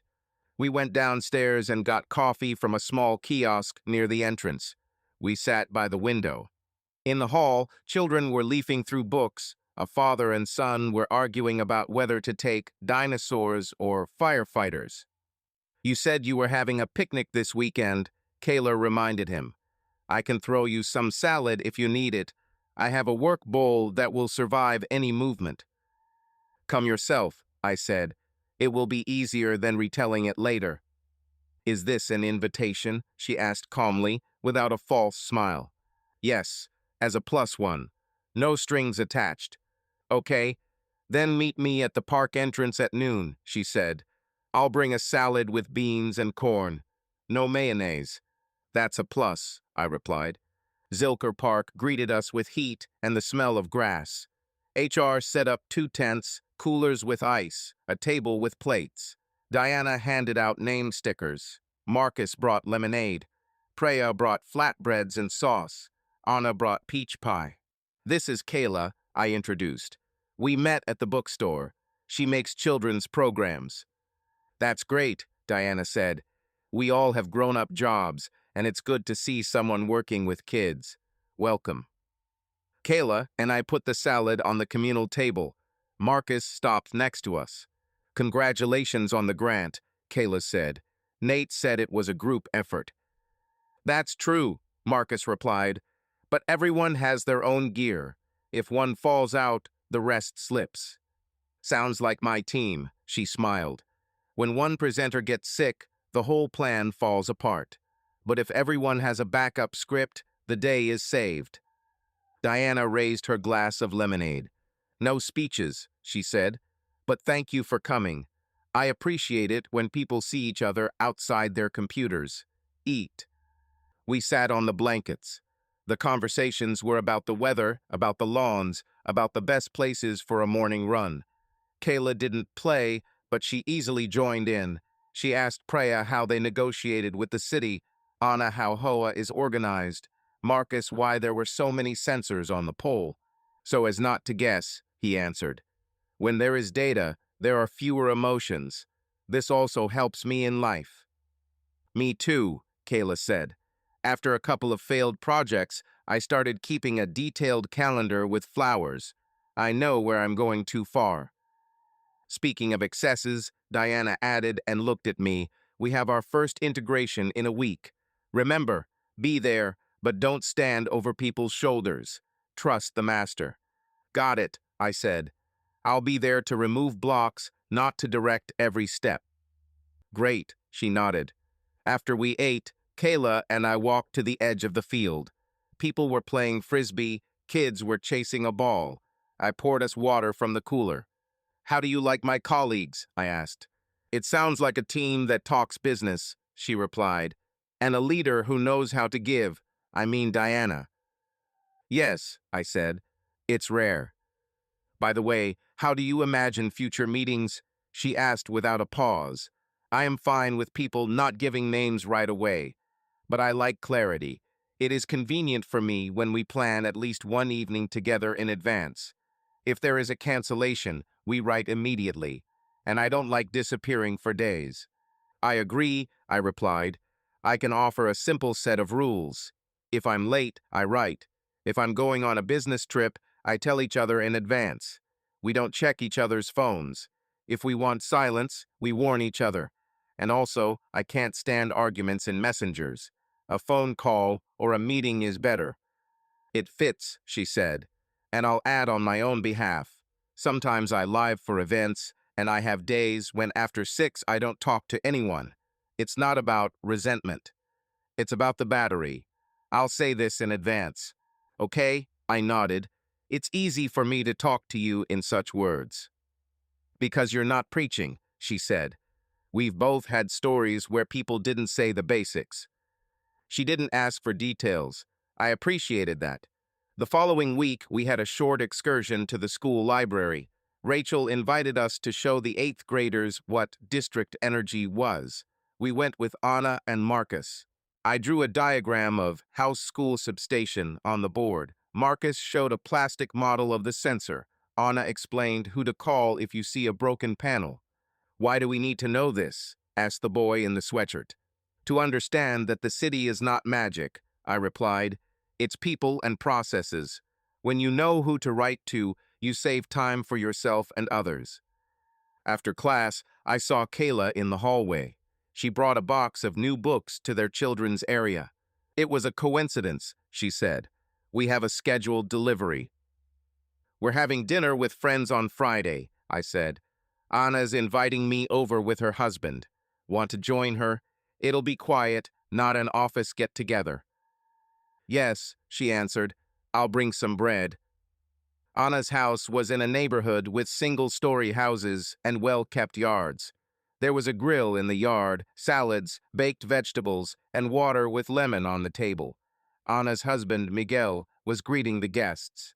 "Come in," he said. "We're not being pompous." At the table were Preya and her partner, Marcus and his friend, and Kayla and I. The conversations began with ordinary topics and gradually moved to personal ones. At some pause, Preya asked, "Have you known each other for a long time?" "A little over a week," I answered. There was coffee, a park, a library, a picnic. "Good pace," she said. "No jerks." "I'm generally against spurts," Kayla noted. "Life has taught me that right away and forever is more often a promise than a plan." Marcus chuckled. "In our business, the only thing that happens immediately is an accident." We laughed. Miguel brought the cake. Kayla said to me quietly, "Now is the moment when in a normal company it starts to be, who are you to each other? I don't like these labels in the second week. If you want, I can change the subject. If it's okay, let them ask." "Okay," I said. "Let the world get to know us at a normal pace, without signs." "Okay," she nodded. Anna looked at us and seemed to understand. She didn't ask anything. The conversation moved on. Books, TV shows, where in Austin the best breakfast is. Kayla said she runs a small newsletter about weekend kids' events and offered to add anyone who wanted to. Preya asked no spam, and everyone smiled. After dinner, we helped clear the plates and fold the chairs. On the porch, Anna kept me for a minute. "You look different than you did a month ago," she said. "You seem to be sleeping better." "Yes," I answered. "Order helps." "Keep it," she nodded. "And don't be afraid to ask us for help. We're a team, not just in the office." "Thank you," I said. Kayla and I walked outside. It was warm. It was 3 blocks to her car. "How do you like it?" I asked. "I liked it," she said. "You have good colleagues, and it's important to me that you don't hide me, but you don't put me out either. It's a rare balance. I don't want to rush, I said, and I don't want to play show status. Me too, she replied. Then let's keep it that way. She stopped at the car. I don't know how common it is for you to hug on the street, she said with a touch of irony. Accepted, if both of you don't mind, I replied. We hugged briefly. She kissed me on the cheek calmly, without any hint of continuation. She got into the car. Write in the morning how the sun is, she said. All right. On Saturday, she sent, How's the sun? I replied, It's there. It was at 9 today. In the evening, we met for a short walk along the water. We talked about what we would do if we started having difficult days. On days like these, I simplify everything, she said. I cut out the unnecessary, eat simple soup, sleep. And please don't be offended by the silence. I need it to recover. On difficult days, I make lists and go through them one item at a time, I replied. If there's someone nearby who isn't afraid of this, it's easier for me. I'm not afraid of lists, she said. I'm afraid of people who promise that everything will be perfect. It never is. Agree. We sat on the curb in the shade. People walked past. No one looked at us. I didn't feel like I had anything to prove. I was just here and now. Before they left, she said, If at any point you feel like I'm violating your boundaries, speak up right away. Even if the topic is unpleasant, I can't read minds, and I don't want to. The same for you, I replied. We learned to speak directly. We shook hands, a slightly funny but honest gesture, and parted. On Sunday, I prepared for the integration, checked the list of what breaks most often, divided contacts by shifts, sent the team a letter with simple instructions for case X.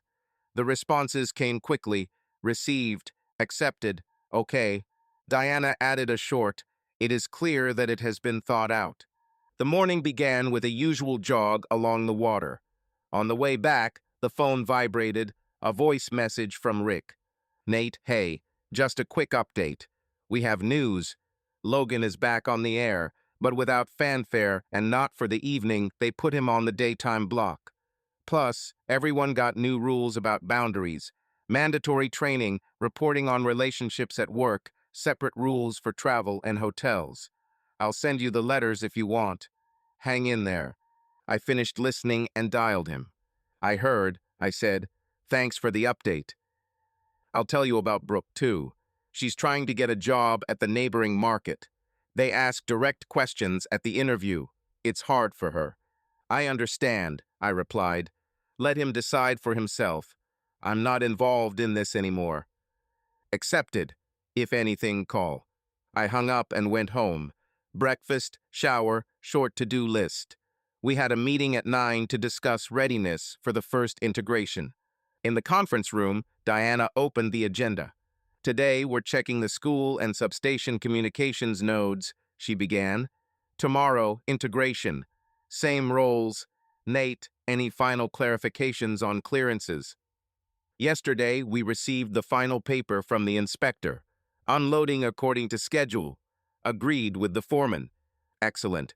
And also, Diana looked at me. After lunch, there is a meeting with HR. They want to update our internal rules on field teams, trips, and communications. In light of recent events in the news sphere, discipline will be useful to everyone. You will join as the owner of the process. I'll join in, I said. On site in the morning, everything went according to plan. The contractor showed a sign with the new markings. Marcus pulled up charts on his tablet. Towards midday, there was a minor delay. The cable lift was stuck in a traffic jam. I called the warehouse, confirmed the alternate route, gave the school a 40-minute notice. Rachel said, okay, we'll reschedule nap time. It was a work routine without stress. At 2, I was in the HR conference room. At the table were Leela from compliance, the head of security, Omar, and Diana. Colleagues, Leela began, we want to update 3 blocks. Trips and accommodation, gifts and meetings with contractors, communication and behavior in chats. Plus, briefly formulate the rules of personal relationships at work so that there are no gray areas. Nate, you are a person from the field. A practical view is important to us. Let's go in order, I suggested. First, the trips. We opened the draft. Omar read. Hotel accommodation only by name, without general guests. The booking initiator specifies the purpose, list of participants, and source of payment. Any exceptions with the written consent of the manager and compliance. I support it, I said. I would add a simple table, who approves and at what stage, and a point that meetings after 10 o'clock in the evening are an exception, not the norm. If it's late, an official reason and a short report. I'm writing it down, Leela nodded. Next up, gifts and dinners with the contractors. The price level, Omar said. Everything above that is declared and divided equally. And a list of what is not allowed, cash, certificates, trips to events without content, I added. Plus the rule, if it's dinner, there must always be at least 2 people from the company. That removes any questions. A good rule, Diana said, and no alcohol at the contractor's expense. Let the company pay or each person pay for themselves. I'm writing, Leela noted. The third block is chats and internal channels. It's important to remove ambiguities here. No jokes about colleagues' personal lives, I said, and no private correspondence on work issues if it can be done in a channel. If someone starts it by mistake, we move it to the channel and close the thread. Plus a short escalation button, who to write to if boundaries are violated. And training for managers, Diana added. The role of a manager is to stop the inappropriate and set the tone. Where there is no reaction from above, chaos grows. Leela flipped through the file. Separately about personal relationships in the team and with contractors. The wording is as follows.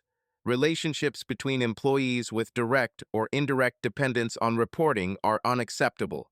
Relationships between employees without dependence are acceptable with mandatory notification of HR. Relationships with employees of contractors whose contract you influence are unacceptable. Do you agree? Yes, Diana said.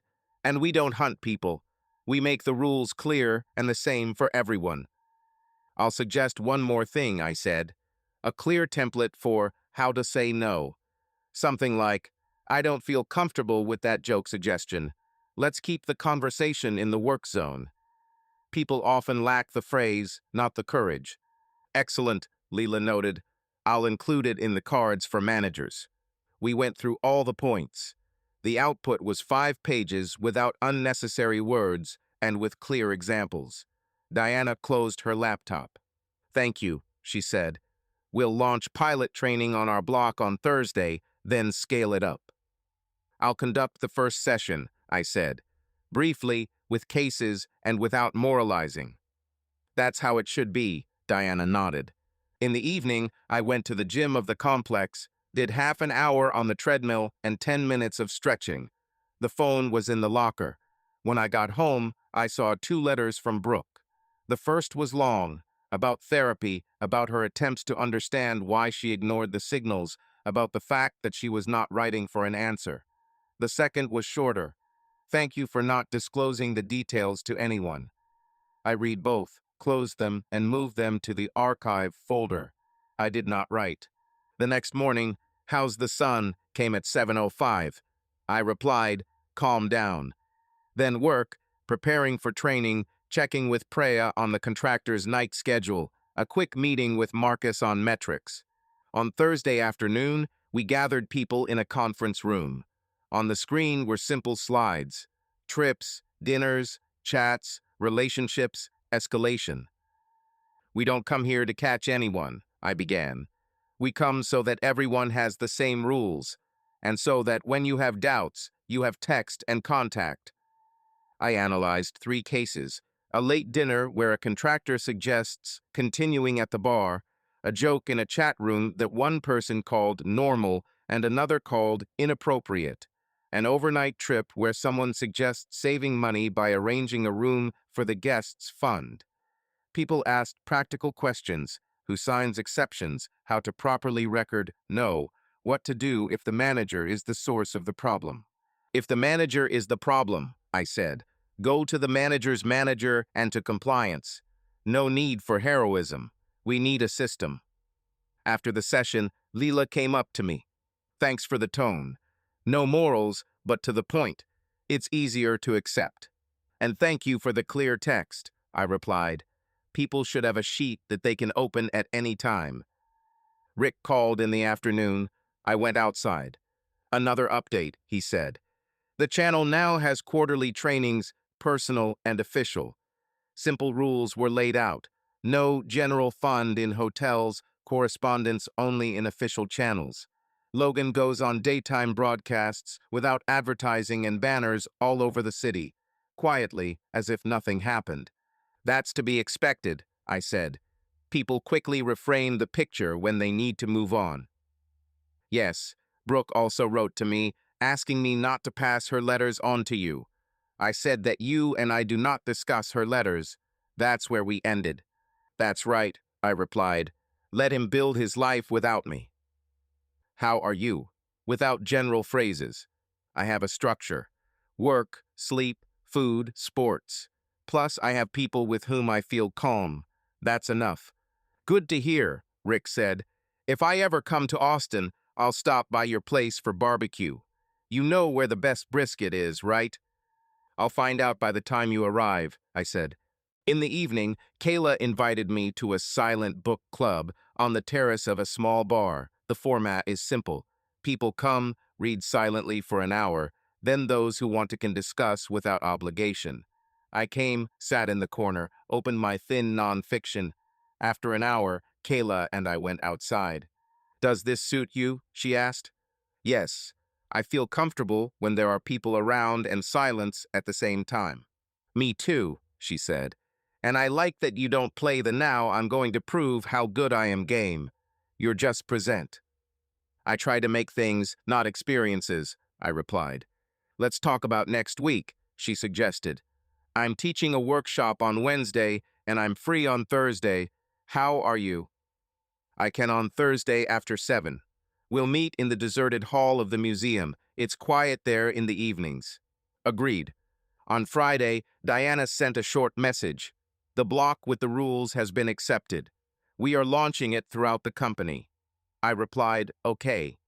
Inside, I felt a calm satisfaction not for the check mark, but for the fact that people will now have a sheet that they can take out in difficult times.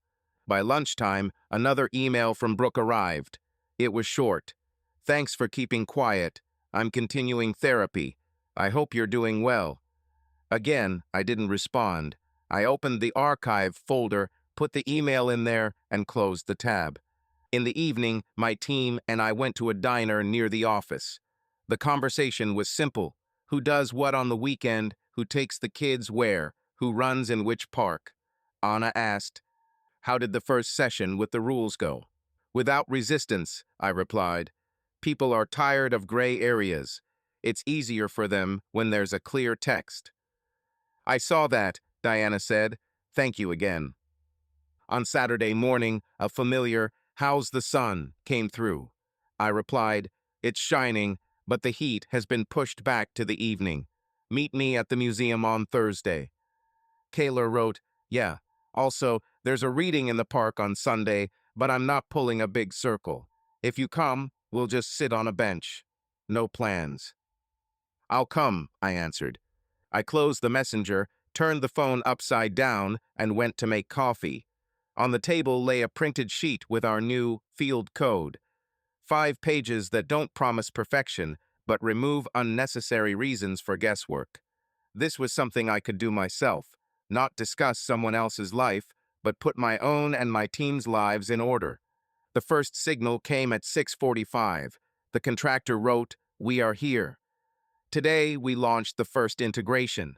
I drank coffee, checked the list of contacts in case of an emergency, put the printout in my pocket and drove to the playground near the school. Marcus and Preya were already standing by the fence. Anna was talking to Rachel from school. They were checking the time so as not to interfere with breaks. Are you ready? I asked. Yes, Preya replied. The men are in position. The lift arrived on time. The noise was from 10 to 11:30. Okay? Then we go according to plan, I said. If something goes wrong, we don't play the hero, we stop and call the right person. At 10, we gave the go-ahead. Marcus brought up a schedule on his tablet. The line was running smoothly. The contractor nodded. Here we go. Behind the fence, Rachel waved her hand that everything was calm. At 11:22, we recorded the end of the noisy work. At 12:15, the city inspector signed the report. I felt simple satisfaction. They did what they promised within the time frame they themselves set. It's a working day, Anna said and smiled. Nothing loud, but understandable. That's how it should be, I replied. By 2 o'clock, I had sent the team the protocol and a short summary in the general channel. Integration 1 has passed. The act has been signed. The next one is in 2 weeks. Diana came into my office and put a small box with the inscription, "Thank you," on the table. We don't give gifts, I noted. It's not a gift, she said. It's a cookie from the cupboard. Symbolic. Have a good week. That evening, I met Kayla at the music pavilion in the park. There were local kids playing, stools set up, people with dogs sitting on the grass. How did it go? She asked. On schedule, I replied. No surprises. I love days like these, she said, when you can speak in short sentences and everything is clear. We grabbed a bottle of water from the van and walked to the embankment. We talked about tomorrow's children's reading and about her publishing house launching a course for young authors. I listened and caught myself on a simple feeling. I no longer need to explain why I turn off my phone in the evening, why I want to know the schedule in advance, why I don't take meetings at 9 in the evening. This did not irritate her. 6 months passed. We completed 2 more integrations, finalized the package of documents for the 3rd subsidy, set up a hotline for residents on work days.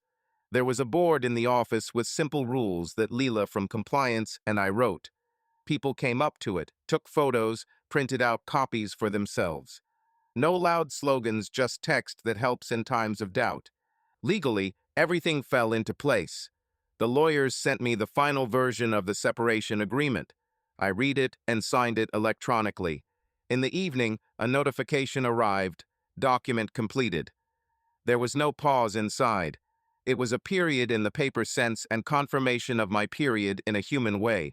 I put the file in a folder and closed the laptop. Rick called a couple of days later. So, how are you? He asked.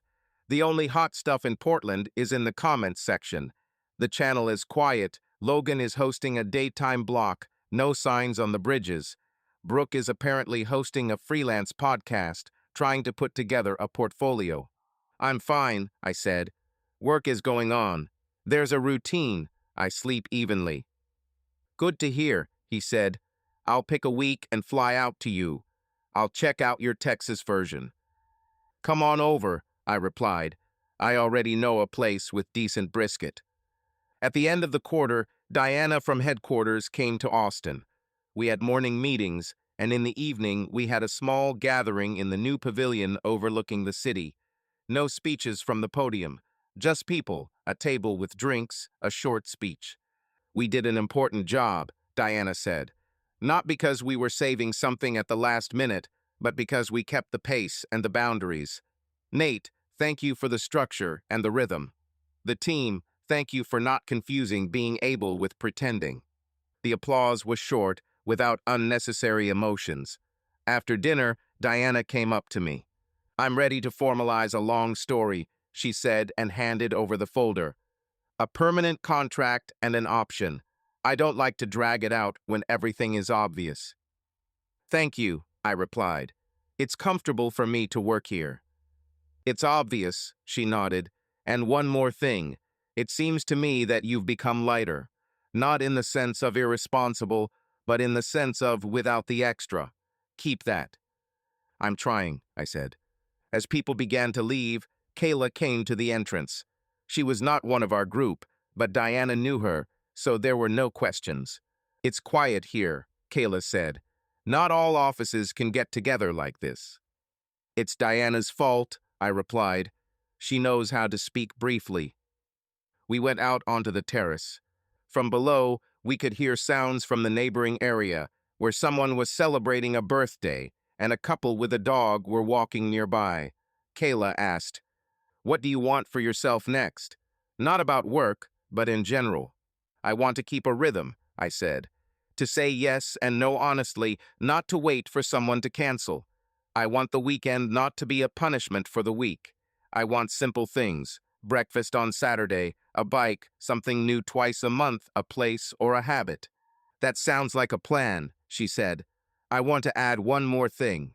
Sometimes I'll take a day off after big events. Just lie there and be quiet. It's important to me that you don't see it as distancing. It's a recharge." "I can respect that," I replied. "And if I have a busy week, I'll say in advance that I'll keep my messages short and avoid unnecessary meetings." "We have a deal," she said. We sat down on a bench by the terrace. She took out a small book without a cover from her bag, a draft that their publishing house had done. "This is a pilot," she said.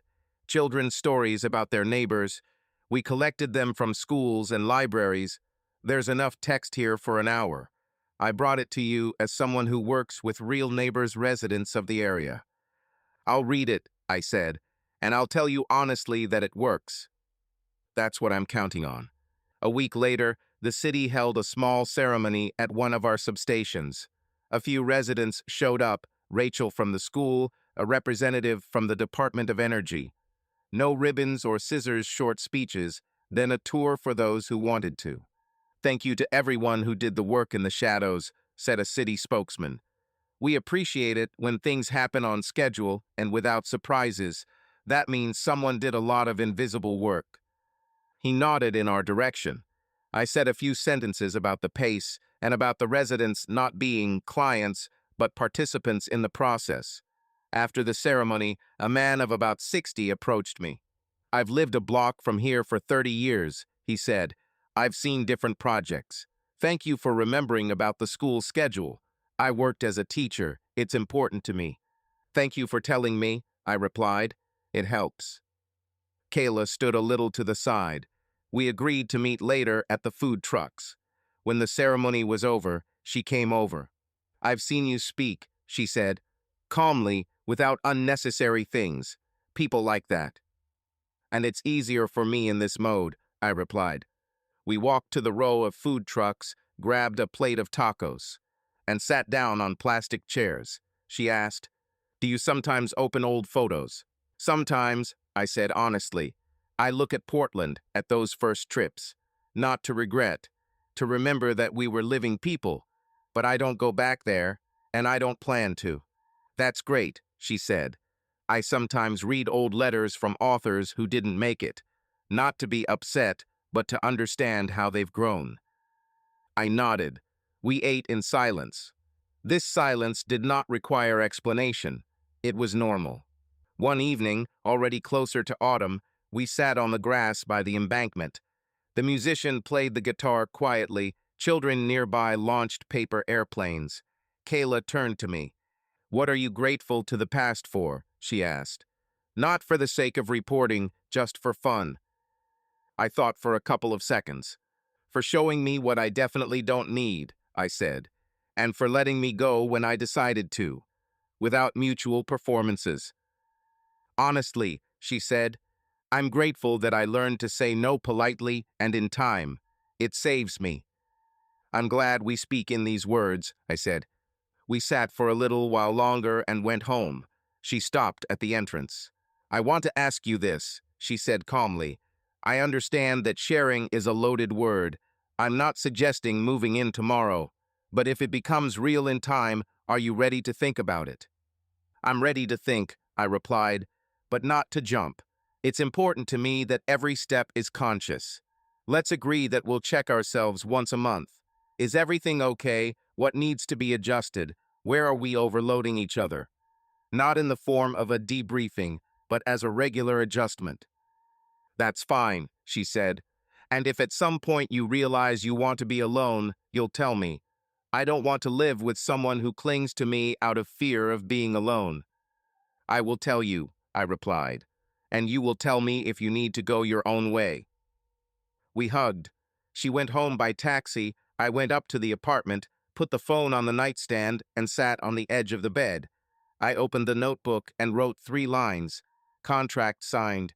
Integrations on schedule. Kayla and I speak frankly, don't rush. I closed the notebook. In the morning, I went outside. Down below, someone was walking with a dog. Someone was carrying coffee in a cardboard holder. I got on my bike and rode to the embankment. My phone vibrated. How's the sun? There. I'm going to the water. Simple correspondence, behind which there was real life. I no longer explained to myself why I was taking this or that step. I did it because I chose to, and that was enough. Subscribe to our channel so that your love doesn't cheat on you, and go ahead and listen to the next story, because this story is nothing compared to the next one. If you're under 18, don't even think click to the next one.